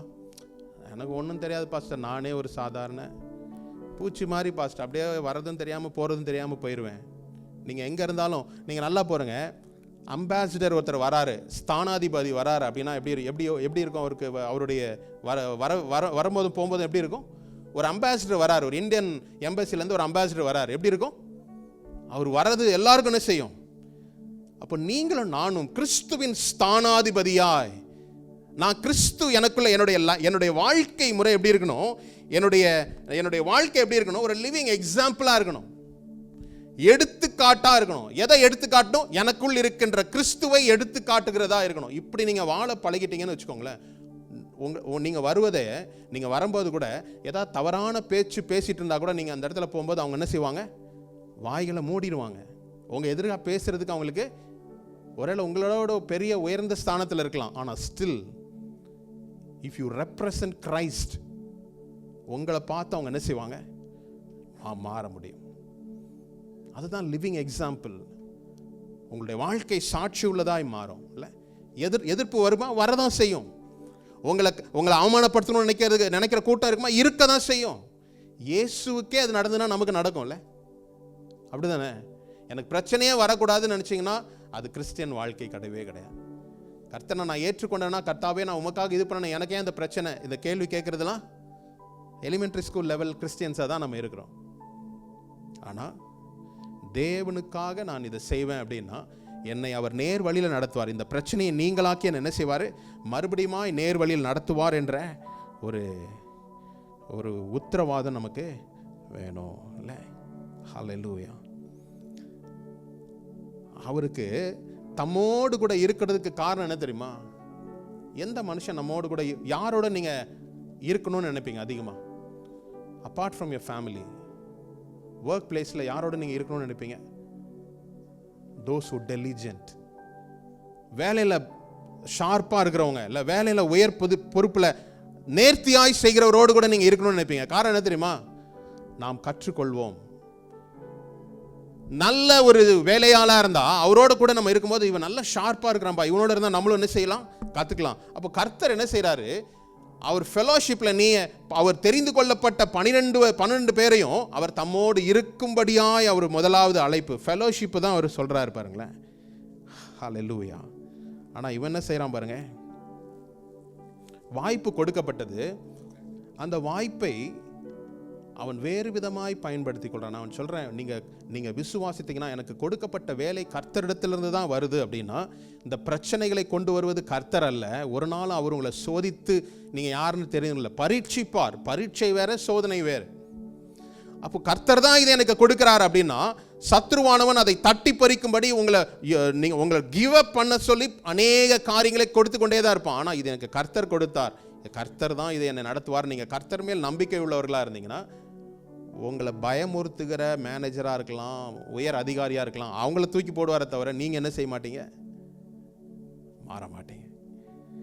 ஆனால் இவன் பாருங்க, கொடுக்கப்பட்ட வாய்ப்பை உலகத்திற்கு அடுத்த காரியங்களுக்காக பயன்படுத்த எண்ணினான். நம்மளுடைய வாழ்க்கையில் தேவனை வைத்து நான் என்னைக்காவது பிழைப்பு நடத்தணும்னு நினைச்சேன்னா, நம்மளுடைய வாழ்க்கை பரிதவிக்கப்பட்டதாய் மாறும். ஆவிக்குரிய வாழ்க்கையை நாம் பணம் பண்ணணும்னு நினைக்கும் போது என்னுடைய வாழ்க்கை, என்னுடைய அழைப்பை நான் என்ன செய்கிறேன்? மறந்து போகிறேன். ஆகவே அந்த நாளில் உங்களுக்கு இந்த தலைப்பை கொடுக்கணும்னா, யூதாஸ் காரியத்தை குறித்து அழைப்பை அலட்சியம் செய்யாதே. எனக்கு கர்த்தர் என்னை அழைச்சிருக்கிறாருன்னா, ஒருவேளை அந்த அழைப்பு எனக்கு நல்ல வேலையை கொடுத்துருக்கலாம், நல்ல கணவனை கொடுத்துருக்கலாம், நல்ல குடும்பத்தை கொடுத்துருக்கலாம். அதை அலட்சியம் பண்ணும்போது தான் என்ன செய்யுது? அந்த குடும்பம், அந்த வேலை, அந்த எல்லாமே என்ன செய்யுது? ஒரு மாற்றத்தை சந்திக்கிறத நம்ம பார்க்குறோம். அப்போ இவன் என்ன செய்தான் பாருங்க, மத்தேயு 26ஆம் அதிகாரத்தில், மத்தேயு 26:14-16 வரை. முதல்ல 14ஆம் வசனத்தை படிப்போம். அப்பொழுது 12 ஒருவனாகிய யூதாஸ் காரியோத்து என்பவன் பிரதான ஆசாரியனிடத்திற்கு போய், நான் அவரை உங்களுக்கு காட்டிக் கொடுக்கிறேன், நீங்கள் எனக்கு என்ன கொடுக்கிறீர்கள் என்றான். ஹல்லேலூயா. அவர்கள் அவனுக்கு 30 வெள்ளிக்காசை கொடுக்க உடன்பட்டார்கள். தேவன் என்ன சொன்னாரு? இயேசுவானவர் என்ன சொன்னாரு? நீ என்னோட இருப்பா அப்படின்னு தான் சொன்னார். இவன் என்ன நினைக்கிறான்? இவரோடு கூட இருப்பதனால எனக்கு ஏதாவது கிடைக்கும் அப்படின்னு நினைச்சதுனால தான் அவன் இருந்திருக்கிறான். அது கிடைக்கல அப்படின்ற போது தான் அவன் என்ன செய்தான்? யாரை தேடி போனா? பிரதான ஆசாரியர்கள் இடத்துல போயிட்டு என்ன செய்யறான்? நீங்க தேடுகிற ஆளை நான் உங்களுக்கு காட்டி கொடுப்பேன், எனக்கு என்ன கிடைக்கும். இந்த வார்த்தை நல்லா நோட் பண்ணிக்கோங்க. என்னைக்கு எனக்கு என்ன கிடைக்கும், இதையே நம்மளோட சிந்திச்சுட்டு இருந்தோம்னா, கர்த்தர் பொறுமையுள்ளவராக இருக்கிறார் பாருங்க. ஆபிரகாமும் அதை தான் கேட்டான், உண்மை நான் பின்பற்றுறேனே, எனக்கு என்ன கிடைக்கும்? எப்பா நான் உனக்கு தரேன்னு சொல்லிட்டேன்னா, மறுபடியும் சொல்கிறேன், வானத்தில் கொண்டு வந்து காட்டுறாரு, நீ பார்ப்பா, நட்சத்திரம் இதை எண்ண முடியுமா? ஐயோ நமக்கு அது எண்ண முடியாது. அதுபோல் உன்னுடைய சந்ததியை மாற்றுவேன். இன்னைக்கு அப்படி தான் சொல்கிறாரு. எப்படி இது சாத்தியம்? அவன் யோசிச்சிருக்கலாம், இது எப்படி நடக்கும்?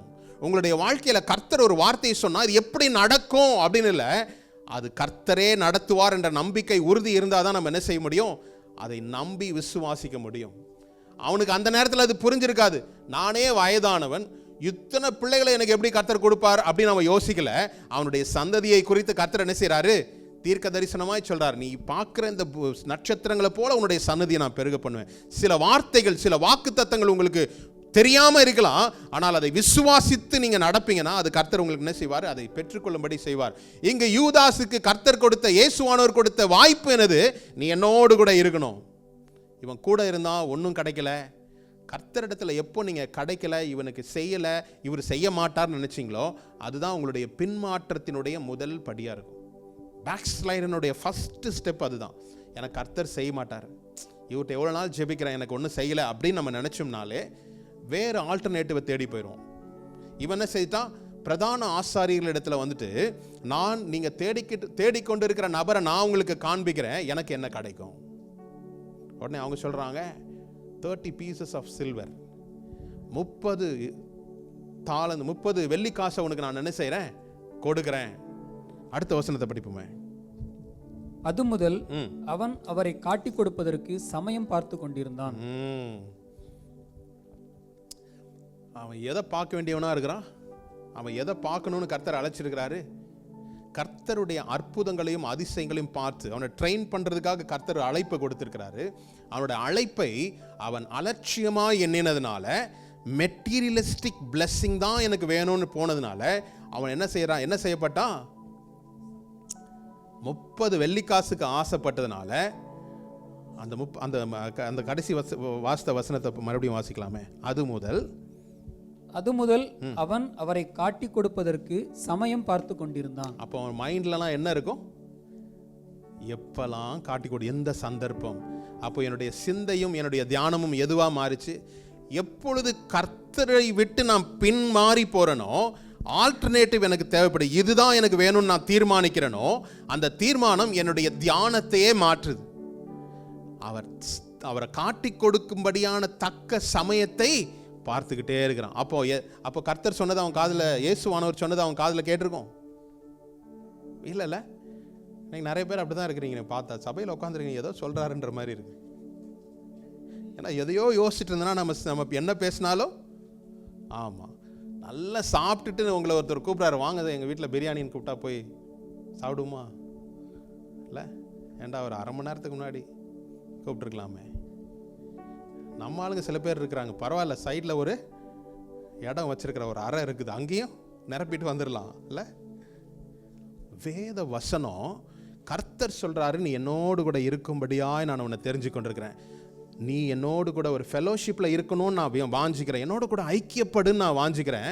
ஆனால் நீ எனக்கு ஒன்றும் கிடைக்கல, நான் எது கிடைக்கணுமோ நான் அங்கே போய் கேட்டு பெற்றுக்கொள்கிறேன்னு போகிறான். அவங்க ஒரு டீலுக்கு ஒத்துக்கிறாங்க. இன்னைக்கு சத்ருவானவன் இப்படி தான் நம்ம திசை திருப்புகிறான். கர்த்தர் சொல்கிறார், நீ என்னோடு கூட இரு, பி வித் மீ. என்னோடு இருக்கும்போது நான் உனக்கு நீ என்ன செய்யணுன்றதை நான் உனக்கு என்ன செய்கிறேன்? அதுதான் அவர் சொல்றாரு, நான் உனக்கு போதித்து நீ நடக்க வேண்டிய வழியை உனக்கு காண்பிப்பேன், உன்மேல் என் கண்ணை வைத்து உனக்கு ஆலோசனை சொல்றேன். நல்லா தான் இருக்குது கேட்குறதுக்கு. ஆனா சில்வரை பார்க்கும்போது, தங்கத்தை பார்க்கும்போது எனக்கு ஒரு தடுமாற்றம் வருது. எல்லாம் அவங்களாம் வாங்கிட்டாங்களே, நம்ம கொஞ்சம் வாங்குவோமே, அப்பன்னா கொஞ்சம் காம்ப்ரமைஸ். விசுவாசிகள் பெருசா ஒன்றும் தவறு பண்ண மாட்டாங்க. It starts from little. ஒரு சின்ன தடுமாற்றம் யாரை போய் பார்க்கறான்? இயேசுவோடு இருப்பதற்கு தான் நீ அழைக்கப்பட்டிருக்கிற. ஆனா நீ தேடி போறதோ பிரதான ஆசாரியர்கள்ல போய் கேட்கிற. அவங்க சொல்றாங்க, சரி, நான் அக்ரிமெண்ட் போட்ட உடனே அவன் இயேசுவை எப்பொழுது காட்டிக்கொண்டு கொடுக்கலான்ற ஒரு தக்க சமயத்தை பார்த்துக்கிட்டே இருக்கிறான். இல்லை, நம்மளுடைய வாழ்க்கையில ஒரே ஒரு பற்றுதல், விசுவாசமாய் நீங்க கர்த்தரை பற்றி கொள்ளுகிறவர்களா இருந்தீங்கன்னா, எப்பேற்பட்ட பிரச்சனையா இருந்தாலும் அதை என்ன செய்ய முடியும்? கர்த்தரால முடியாத காரியம் ஒன்றுமே இல்லை. நம்ம நல்லா தெரியும் வசனம்லாம், என் தேவனால் கூடாத காரியம் ஒன்றுமே இல்லைன்னு நீங்கள் முடிப்பீங்க, எல்லாம் தெரியும் தான். ஆனால் ப்ராக்டிக்கலாக நம்ம செயல்படுத்துவதற்கு என்னென்ன வாய்ப்புகளை நம்ம இழந்து போகிறோம். அப்போ இவன் பாருங்க, அவனுடைய வாழ்க்கையில் இனியும் எனக்கு எதுவும் கிடைக்கலன்றதுனால அவன் என்ன செய்யிட்டான்? ரெண்டாவது போயிட்டான். முதலாவது ஃபினான்ஷியல் மெட்டீரியலிஸ்டிக் பிளெஸிங்காக அவன் வாய்ப்பை இழந்து போனான். ரெண்டாவது பாருங்க, அவன் என்ன சொல்ல, ரெண்டாவது தேவனால் கொடுக்கப்பட்ட ஊழியத்தை அவன் இழந்து போனான். இல்லை, நான் சொல்றேன், நமக்கு கொடுக்கப்பட்ட அழைப்பை அலட்சியம் செய்வோம் என்றால் நம்முடைய வாழ்க்கை திசை மாறி போகும். ஒரு மெட்டீரியலிஸ்டிக்கான உலகத்துக்குள்ள நம்ம போயிடுவோம், உலகத்தரமான வாழ்க்கைக்கு நேராக நம்ம போயிடுவோம். ரெண்டாவது, உங்களை கொண்டு கர்த்தர் என்ன செய்யணும்னு நினைச்சாரோ, உங்களை கொண்டு என்னெல்லாம் பண்ணணும்னு அவர் திட்டம் பண்ணாரோ, அந்த திட்டத்திலிருந்து நீங்க என்ன செய்றீங்க? விலகுறீங்க. கர்த்தரால் கொடுக்கப்பட்ட ஊழியத்திலிருந்து அவன் என்ன செய்யப்பட்டான்? எடுத்தெறியப்பட்டான். பாருங்க, அப்போஸ்தலர் முதல் அதிகாரத்தில், அப்போஸ்தலர் முதல் அதிகாரம் 17ஆம் வசனம். அவன் எங்களில் ஒருவனாக எண்ணப்பட்டு இந்த ஊழியத்திலே பங்கு பெற்றவனாய் இருந்தான். ஹல்லேலூயா. எப்படிப்பட்டவனா இருந்தான்? அந்த 12 பேரும் கர்த்தர் அழைத்து ஒரு பெரிய ஊழியத்தை கொடுத்தார். ஊழியக்காரர்கள் சொல்றாங்க, அந்த சீஷர்கள் சொல்றாங்க, அவன் எங்களை போல என்ன செய்யறான்? இந்த ஊழியத்தில் பங்குள்ளவனா இருந்தான். ஆனால் அந்த பங்கை அவன் என்ன செய்தான்? 12 அப்போஸ்தலர்களா இருந்த அவன் தன்னைத்தானே என்ன செய்தான்? மாய்த்து கொண்டான். வாய்ப்பு கிடைச்சது. அந்த வாய்ப்பை என்ன செய்யலாம்? கர்த்தர் நினைத்தது போல செய்யாமல் தான் தோன்றித்தனமாய் செய்ததுனால அவனுடைய வாழ்க்கையில ஊழியத்தை இழந்து போனான். முதலாவது தேவ பிரசன்னத்தை இழந்து போனான். அடுத்தது என்னது? ஊழியத்தை இழந்து போனான். ஹல்லேலூயா. வேதம் சொல்லுகிறது, இவன் 12 பேர்ல ஒருத்தனா இருந்தாலும் கூட, நம்ம கிரிக்கெட் மேட்ச்ல சில சப்ஸ்டியூட் எல்லாம் கூட்டு போவோம் பாருங்க, வாய்ப்பு கிடைக்காது, சும்மா ஒரு வாரமாக உட்கார வச்சுருப்போம். 11 பேர் தான். எத்தனை பேர் விளையாடுவாங்க? 11 பேர் தான். ஆனால் 13 பேர் நம்ம கணக்கு காட்டணும். எனக்கா அடிக்கடி பட்டுச்சுன்னா அது போல தான் இருந்திருப்பான்னு நான் நினைக்கிறேன். இல்லை, பேதுரு, யாக்கோபு, யோவான் இயேசுவோடு கூட ஒரு நெருங்கிய வட்டத்தில் இருக்கிறாங்க. இயேசு ஏதாவது காரியத்தை ஷேர் பண்ணணும்னா இந்த 3 நபர்களை கூட்டு கொண்டு தான் போறார். ஆனால் இவனை குறித்து ஒரு பெரிய எதுவும் சொல்லப்படவில்லை. இல்லை, அப்போ இவன் என்ன நினைச்சிட்டான்? உலகத்தரமான மெட்டீரியலிஸ்டிக் பிளஸிங் தான் எனக்கு கர்த்தர். இன்னைக்கு அநேக நேரம் நம்ம அப்படி நினைக்கிறோம்ல, ஏதாவது ஒரு ஆசீர்வாதத்தை கொடுத்தா கர்த்தர் உங்களை ஆசீர்வதிச்சிருக்கிறான்னு நினைக்கிறோம். அப்படி அல்ல. தேவன் எல்லாரையும் தான் ஆசீர்வதிக்கிறார். நல்லோர் மேலும் தீயோர் மேலையும் அவர் என்ன செய்யறாரு? மழையை வர்ஷிக்க பண்ணுகிறார். என்னுடைய பிள்ளைங்களுக்கு மட்டும்தான் மழை பெய்ய வைப்பேன், அப்படி அல்ல. எல்லார் மேலையும் மழையை வர்ஷிக்க பண்ணுகிறார்.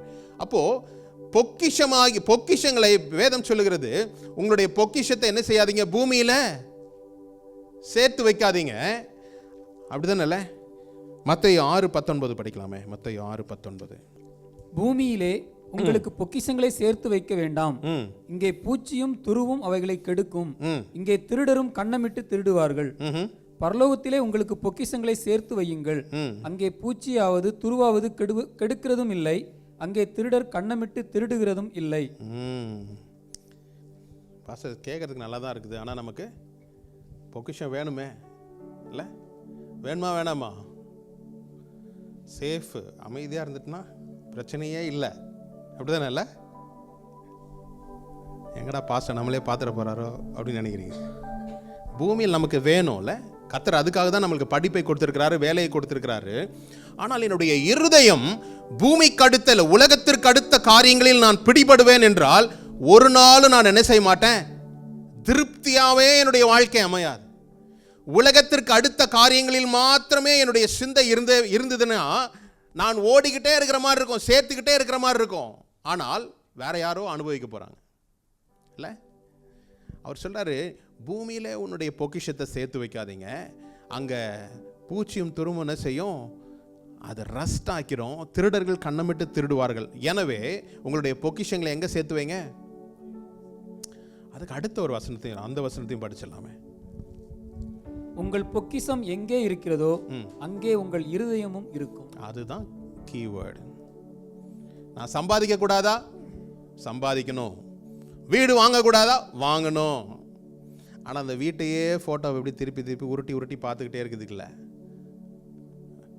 பேங்க் பேலன்ஸ் அப்படி அடிக்கடி பேங்க் அக்கௌண்ட்டுக்கு போயிட்டு அந்த பார்த்துப்பா இருக்கு, அதுக்கு இல்லை. புரியுதா? எதுக்கு அவர் பொக்கிஷன்றாருன்னா, நீங்கள் 4 வீடு வாங்குங்க, தப்பு இல்லை. ஆனால் உங்களுடைய பொக்கிஷம் எங்கே இருக்குதோ அங்கே தான், where is your treasure there will be your heart. உங்களுடைய பொக்கிஷமாக நான் எது நான் நினைக்கிறேனோ அங்கே தான் என்னுடைய இருதயமும் இருக்குது. கர்த்தர் என்ன கேட்குறாரு? உன் முழு இருதயத்தோடு கூட நீ என்ன அன்பு கூறுவியா? இப்போ புரியுதா? இந்த பாஸ்டர் சொல்லிட்டாரு நம்ம வீடு வாங்கக்கூடாது அப்படிலாம் இல்லை. வாங்குங்க, வீடு வாங்குங்க, நீங்கள் வாங்கணும். ஆனால் வீடு வாங்குறது மட்டும்தான் என்னுடைய வாழ்க்கையின் குறிக்கோளா? அதுதான் நான் அதுதான் that is where the question. வீடு வாங்குறது மட்டும்தான், ஃபினான்ஷியல் பிளெஸிங் மட்டும்தான், மெட்டீரியலிஸ்டிக் பிளெஸிங் மட்டும்தான் ஒரு ஒரு ஒரு கிறிஸ்தவனை தீர்மானிக்கிறதா? இல்லவே இல்லை. அப்போ ஆத்மா, என்னுடைய இருதயம் எங்க, பொக்கிஷம் எங்க இருக்குதோ அங்கதான் என்னுடைய இருதயம் இருக்கிறது இல்ல. அப்போ கர்த்தர் முழு இருதயத்தையும் அவர் கேட்கிறார் அப்படின்னு சொல்லி பார்க்குறோம். ஆனால் இவன் என்ன செய்யிட்டான்? ஒரு மெட்டீரியலிஸ்டிக் பிளெஸிங்காக போயிட்டான். வேகமாக முடிக்கிறேன். 2வது பாயிண்ட் பாருங்க. முதல்ல என்ன சொன்னேன்? அவன் கர்த்தர் அவனுக்கு ஒரு வாய்ப்பை கொடுத்திருந்தார். அவனோடு கூட இருக்கும்படி, ஐக்கியப்படும்படி ஒரு வாய்ப்பை கொடுத்திருந்தார். அவன் அலட்சியம் பண்ணி பிரதான ஆசாரிகள் இடத்துல போனான். காரணம், ஐ வில் கெட் சம்திங், நான் ஏதாவது எனக்கு கிடைக்கும் இல்லை. அதனால் அவன் என்ன செய்ய, அந்த வாய்ப்பை இழந்து போனான். அலட்சியம் பண்ணுற எல்லா இடத்துலையும் இழந்து போவதற்கு ஒரு காரியம் என்னது? அவன் ஊழியர்களில் ஒருவனாக இருந்தான். அந்த ஊழியம் அவனுக்கு கொடுக்கப்பட்டது. அது என்னது? அந்த பங்கு அவனை விட்டு எடுக்கப்பட்டது. 2வது, யூதாஸ் காரியத்தினுடைய அர்ப்பணிப்பு. What is the commitment? வாய்ப்பு கொடுக்கப்பட்டது, அவனுடைய அர்ப்பணிப்பு என்னவா இருந்தது? இன்னைக்கு தேவனுடனான அர்ப்பணிப்பு, கமிட்மெண்ட் எனக்கு என்ன? வேதத்தை படிக்கிறேன், கமிட்மெண்ட் அது இல்லை. உபவாசிக்கிறேன், அது ஒரு கமிட்மெண்டா? இல்லை. அதை காட்டிலும் கர்த்தர் விரும்புகிற காரியத்தை நான் செய்வதுதான் கமிட்மெண்ட் இல்லை. ஒரு 2 பேர் இருக்கிறாங்க, ஒருவருடைய விருப்பத்தின்படியே செய்துட்டு நான் உனக்கு கமிட்டடா இருக்கிறேன்னா முடியுமா? முடியாது. கமிட்டட்னா 2 பேரும் சேர்ந்து ஆலோசித்து செயல்படுகிறது தான் என்னது? ஒரு கமிட்மெண்ட். கணவன் மனைவியினுடைய வாழ்க்கையில ஒரு கமிட்மெண்ட் இருக்கா இல்லையா? இருக்கு இல்ல. 2 பேரும் கலந்து ஆலோசித்து ஒரு கமிட்டடா செய்யறதுனால தான் என்னது? ஆமா, நான் என்னுடைய சுய விருப்பத்தின்படி செய்து கொண்டு நான் தேவனுக்காக செய்கிறேன் என்பது அல்ல. அந்த கமிட்மெண்ட் எப்படி இருக்கணும்? ஒரு தேவனுடனான சேர்ந்து செய்கின்ற ஒரு காரியமா இருக்கணும். நல்லா யோசிச்சு பாருங்க. இவனும் கூட தேவனோடு இயேசுவோடு கூட 3.5 ஆண்டுகள் ஊழியம் செய்தான் இல்ல. நாம் பார்க்கிறோம் யோவான் 6ஆம் அதிகாரம் நினைக்கிறேன் இல்ல. யோவான் 6ஆம் அதிகாரம் திருப்ப வேணாம். அந்த சம்பவம் எல்லாருக்கும் தெரிந்த ஒரு சம்பவம் தான். 5 அப்பங்களையும் 2 மீன் துண்டுகளையும் வச்சு என்ன செய்யறாங்க? 5000 பேருக்கு போஷித்தாங்க. அந்த கூட்டத்தில் யார் இருந்தா? யூதாசும் இருந்தான். நான் இப்படி கற்பனை பண்ணி பார்க்குறேன். கூடையா போய் எல்லாருக்கும் சர்வ் பண்ணும்போது யார் போயிருப்பா? யூதாஸ் காரியத்தும் போயிருப்பான். மீதமுள்ள துணிக்கைகள் எல்லாம் பொறுக்கும் போது அவனும் பொறுக்கி இருப்பான். அப்போ தேவனுடைய இயேசுவினுடைய அற்புதங்களையும் அதிசயங்களையும் பார்த்தவன் அவன் என்ன செய்தான்? அவனோட அர்ப்பணிப்பு அவனுக்கு பெருசா இல்லை. நான் சொல்றேன், எவ்வளோ பெரிய சர்ச்சா இருந்தாலும், எவ்வளவு ஆவிக்குரிய சபைகளா இருந்தாலும் கூட ஒரு தனி மனிதனுடைய அர்ப்பணிப்பு இல்லைன்னா அந்த வாழ்க்கை என்னது? வீணாய் போகும். He participated in the event, but he is not a part of this event. அந்த நிகழ்வு, அந்த பெரிய நிகழ்ச்சியில பங்கு பெற்றான், ஆனால் அதில் அவன் ஒரு பங்காய் மாறல. நான் எப்பொழுதுமே சொல்றேன், நீங்க எந்த சபை, எந்த ஊழியம் உங்களுக்கு கொடுக்கப்பட்டதோ, உங்களுக்கு ஒரு தாளந்து, உங்களுக்கு ஒரு வேலை கர்த்தர் வச்சிருப்பார். அதை நீங்க தொடர்ந்து செய்யுங்க. ஒருவேளை ஜெபமா இருக்கலாம், யாருக்கும் தெரியாம இருக்கலாம். நீங்க போற இடத்துக்காக நீங்க ஜெபிப்பதுக்கு உங்களுக்கு கர்த்தர் என்ன செய்யறாரு? ஏவுகிறார். உங்களுக்கு என்ன தாளந்து எனக்கு கர்த்தர் கொடுத்திருக்கிறார், அந்த தாளந்தை நான் என்ன செய்யணும்? I should trade with my talent. அந்த தாளந்தை நான் என்ன செய்யணும்? வியாபாரம் பண்ணணும், வணிகம் பண்ணணும்னு இருக்குது. அப்போ இவன் என்ன செய்யறான்? இத்தனை காட்சிகளையும் அவன் பார்க்கிறான். இயேசுவானவர் செய்த அற்புதங்களை எல்லாம் அவன் பார்க்கிறான், பின்பற்றுகிறான், பரிமாறுகிறான், சேகரிக்கிறான், எல்லாம் செய்யறான். ஆனால் ரெஸ்பான்சிபிலிட்டி எடுத்துக்கிறதுக்கு அவனுக்கு விருப்பம் இல்லை. சீஷத்துவத்தில் தான் இருக்கிறான். ஃபர்ஸ்ட் லைன் லீடர்ஷிப்ல தான் இருக்கிறான். 12 பேர்ல ஒருத்தனா தான் இருக்கிறான். ஆனா அவன் தன்னுடைய எல்லாத்திலையும் பார்ட்டிசிபேட் பண்றான். ஆனா அவன் அதுக்குள்ள ஒரு பங்கா என்ன செய்யல? அவன் தன்னை மாற்றிக்கொள்ளவே விரும்பல. பாருங்களேன். ஹல்லேலூயா.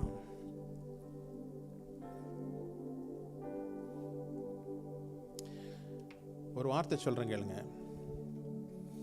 உங்களுக்கான இலக்கை கர்த்தர் ஆல்ரெடி நிர்ணயம் பண்ணி வச்சிருக்கிறார்.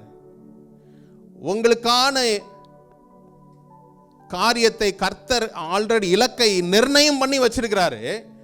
ஆனால் அதை அடைவது என்பது என்னுடைய தீர்மானத்தின் அடிப்படையில் அமைகிறது. எத்தனை பேர் புரியுது? கர்த்தர் என்னுடைய இலக்கை அடைவது தான், இலக்கை எனக்கு நிர்ணயிச்சு வச்சுட்டார் ஆல்ரெடி.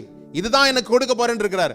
ஆனால் அதை சுதந்தரிப்பதற்கு என்னுடைய செயல்பாடும் என்னுடைய தீர்மானமும் முடிவெடுப்பதும் எனது மிகவும் அவசியம். கர்த்தர் 40 ஆண்டுகளாய் சுத்தி வந்து என்ன செய்யிட்டாங்க? வனாந்தரத்திலே மரிச்சு போனாங்க. அப்படியே சொன்னார் கர்த்தர். பிதாவாகிய தேவன் என்ன சொன்னார் தெரியுமா? நான் உங்களுக்கு காண்பிக்கின்ற வாக்குத்தத்தம் பண்ண தேசத்தில் நான் உங்களை கொண்டு போய் வைப்பேன். நீங்கள் வீடுகள் கட்டுவீர்கள், மாதுளம் செடிகளை நாட்டுவீர்கள், இதை சாப்பிடுவீங்க, இதை பண்ணுவீங்க, எல்லாத்தையும் சொன்னார். ஆனால் அனுபவிச்சாங்களா? உங்களுடைய வாழ்க்கையில் நல்லா கேளுங்க, இது இஸ்ரவேல் ஜனங்களுக்கு மாத்திரமல்ல, உங்களுடைய வாழ்க்கையில் உங்களுக்கான இலக்கை கர்த்தர் நிர்ணயம் தயார் செய்து வச்சிட்டாரு. ஆனால் அதை அடைவதற்கு என்னுடைய தீர்மானம் அவசியம், என்னுடைய டிசிஷன் அவசியம். ஹல்லேலூயா. என்ன நடக்குது பாருங்க. அடுத்தது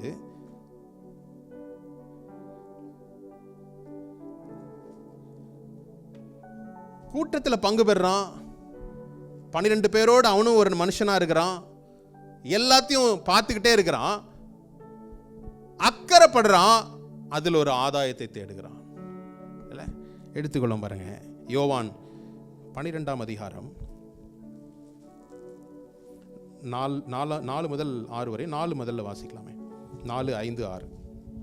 அப்பொழுது அவருடைய சீசரில் ஒருவனும் அவரை காட்டிக் கொடுக்க போகிறவனும் ஆகிய சீமோனுடைய குமாரனாகிய யூதாஸ் காரியோத்து இந்த தைலத்தை 300 பணத்திற்கு விற்று தரித்திரருக்கு கொடாமல் போனதென்ன என்றான். அவன் என்ன நடக்குதுங்க? மார்த்தா, லாசருவினுடைய சகோதரி, இயேசு வந்திருக்கிற இடத்துல என்ன செய்றா? விலையேறப்பட்ட நலதம் என்ற தைலத்தை என்ன செய்றார்? பரணியை உடைச்சு அவரை அபிஷேகம் பண்றா. கால்களினால தன்னுடைய மயிரை எடுத்து என்ன செய்றா? முத்தமிட்டு கண்ணீர் என்ன செய்றா? தொடச்சு கொண்டே இருக்கிறா. இந்த சம்பவம் பார்க்குறான். இவன் என்ன சொல்றான்? மறுபடியும் அந்த வசனத்தை படிக்கலாமே. 6வது வசனம், 5வது வசனம். இந்த தைலத்தை 300 பணத்துக்கு விற்று தரித்திரருக்கு கொடாமல் போனதென்ன என்றான். ஹல்லேலூயா. இந்த பணத்தை என்ன செய்திருக்கலாம்? இன்னும் வேற யாருக்காவது நல்லா செஞ்சிருக்கலாமே, இல்லை? ஆனால் இவர் என்ன சொல்றாரு? இயேசுவானவர் என்ன செய்றாரு? லாசருவை பார்த்து கடிந்து சொல்லுகிறாரு, தரித்திரர் எப்பொழுதும் உங்களோடு கூட இருக்கிறார்கள், நானோ எடுபடும் நாட்கள் வருகிறது, இவள் செய்கிறது என்னுடைய மரணத்தை குறிக்கின்றதா இருப்பதினால் இவளுடைய செய்கை கடைசி வரையும் என்னப்படும்? எழுதப்பட்டிருக்கிறோம். எங்கும் இந்த சுவிசேஷம் எங்கெல்லாம் கேட்கப்படுகிறதோ இவளுடைய பெயரும் என்ன செய்யும்? சொல்லப்படும். இவனுடைய பெர்ஸ்பெக்டிவ் மாறுது. தேவனோடு கூட இருந்தான், தேவனுடைய போதனைகள் எல்லாம் கேட்டான். ஆனால் அதில் பங்கு பெறுகிறவனாய் மாத்திரமா தான் இருந்தானே தவிர அதில் ஒரு பங்காய் மாறல. இன்னைக்கு நான் உங்களுக்கு சொல்றேன், அநேக வருடம் நான் இயேசுவை பின்பற்றுகிறேன். அவர் பங்கால ஒரு பார்ட்டிசிபெண்டா மாத்திரம் நான் இருக்கிறேன் அல்ல. Unless and until you become a part of Christian life, you will not taste the goodness of God. ஒரு part of life, அவருக்குள் நான் ஒரு பங்குள்ளவனாய் மாறினாதான் அந்த பங்கை கர்த்தர் எனக்கு வைத்திருக்கிறதை நான் என்ன செய்ய முடியும்? சுதந்தரித்துக் கொள்ள முடியும். மூன்றாவது குறிப்பு பாருங்க. யூதாஸ் தெரிந்தெடுப்பு. அவனுடைய தெரிந்தெடுப்பு. 3வது பாயிண்ட், அவனுடைய தெரிந்தெடுப்பு.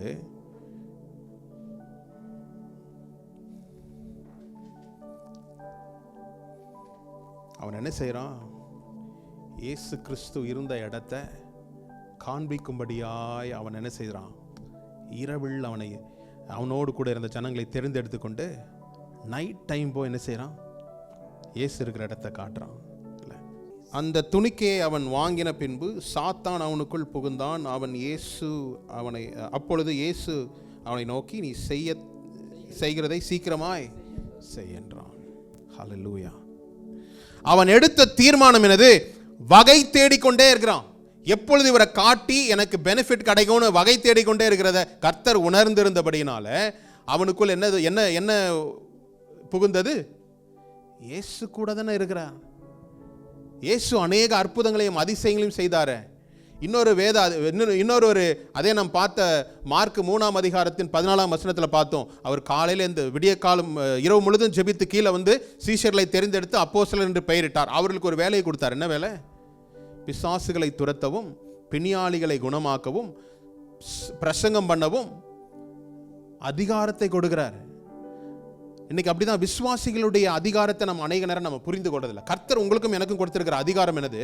பிசாசுகளை துரத்தவும் வியாதியஸ்தர்களை குணமாக்கவும் நமக்கு அதிகாரம் கொடுக்கப்பட்டிருக்குது. ஆனால் கூட அவனுக்குள்ளே என்ன செய்யப்பட்டது? பிசாசு புகுந்தது. அவன் போய் இயேசுவை என்ன செய்தான்? முத்தமிட்டு காண்பித்து கொடுத்தான்.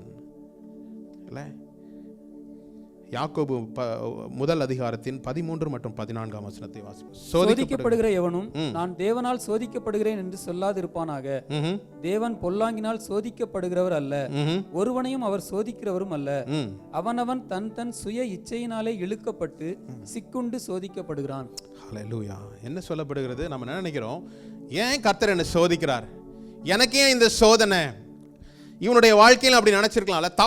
தன்னுடைய தவறான ஒரு நடக்கையின் நிமித்தமாய் இவன் என்ன செய்யறான்? ஒரு நெருக்கடிக்குள்ள கொண்டு போக அவனே தன்னுடைய டிசிஷனால கொண்டு போகப்பட்டான். ஆனால் இன்னைக்கு அநேக கிறிஸ்தவர்கள் என்ன செய்யறோம்? நம்மளுடைய சுய நடத்தையினால் உண்டாகின்ற பாடுகளும் பிரச்சனைகளையும் யாரை கொண்டு வந்து இழுக்கிறோம்? எனக்கு ஏன் சோதனை கர்த்தாவே? ஒன்று சொல்றேன், கர்த்தர் உங்களை ஒரு நாள் சோதிக்கிறவர் அல்ல, அவர் பரீட்சித்து பார்க்கிறவர். பரீட்சை இல்லாம அடுத்த ஸ்தானத்துக்கு நம்ம போக முடியாது. Without test there is no testimony. நம்மள பரீட்சை இல்லாம நம்ம அடுத்த ஸ்தானத்துக்கு போக முடியாது. அது போலவே சோதனையை கொண்டு வருகிறவன் சத்துரு. சோதனை எங்க இருந்து வருது பாருங்க. இந்த 14 வசனத்தில் சொல்லப்பட்டது, அவனவன் தன் சுய இச்சையினாலே இழுக்கப்பட்டு சிக்குண்டு சோதிக்கப்படுகிறான். இவனுடைய வாழ்க்கையிலும் இதேதான். கர்த்தருடைய வாய்ப்பை பெற்றுக்கொண்டான், அழைக்கப்பட்டான், தன்னோடு கூட இருப்பதற்கு ஒரு பெரிய ஸ்லாக்கியத்தை பெற்றான், நல்ல ஒரு வாய்ப்பு, நல்ல ஒரு சான்ஸ் இருந்தது. ஆனால் அவன் கர்த்தரோடு இருப்பதை காட்டிலும் பிரதான ஆசாரியர்களை போய் சந்திப்பது எனக்கு ஆதாயம் என்று நினைச்சான். தன்னுடைய சுய இச்சையினால் பிடிபட்டான். பாவம் என்ன செய்யும்? கர்ப்பம் தரிக்கும். அது ஒரு நாள் என்ன செய்யும்? வெளிப்படும். அதனுடைய முடிவு மரணம்.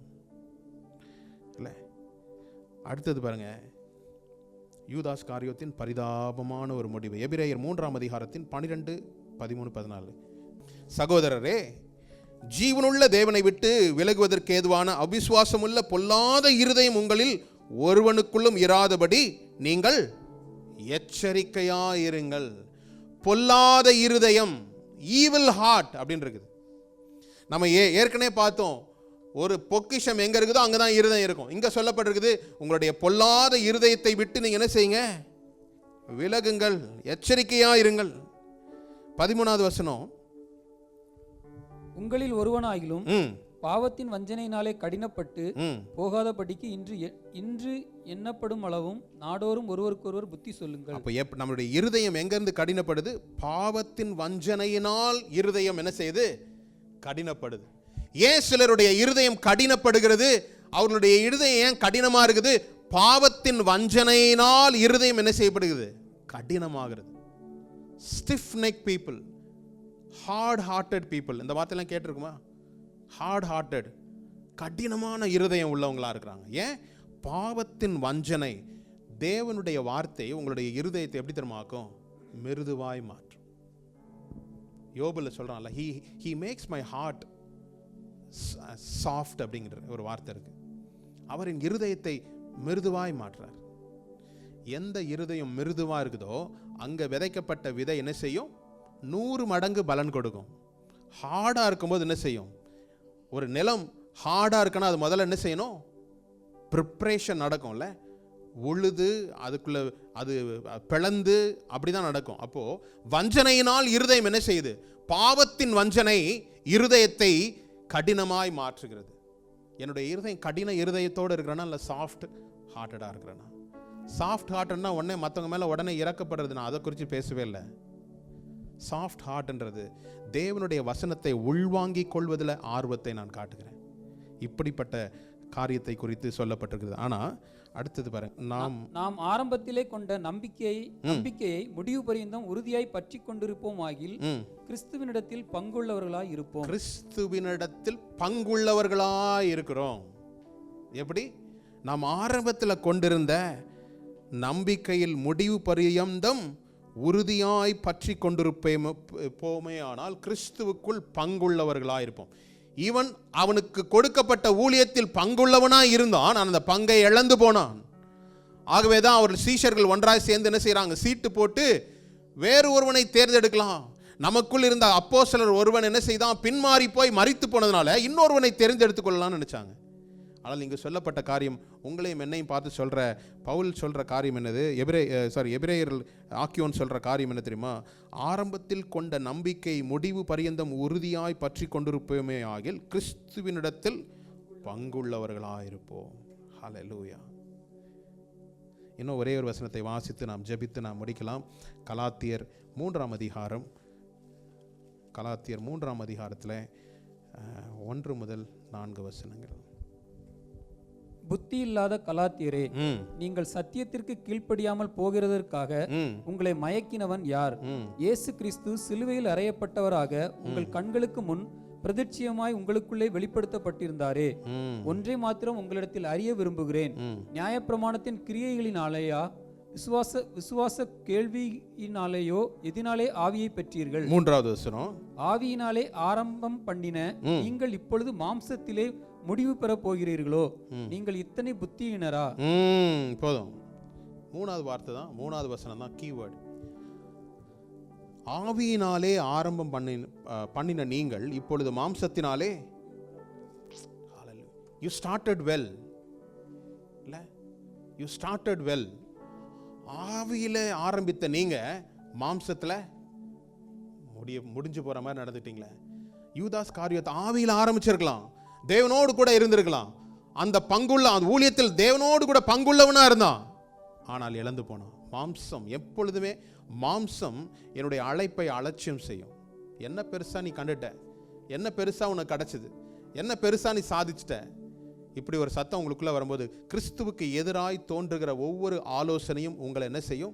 அவருடைய வழியை விட்டு விலக செய்யும். ஹல்லேலூயா.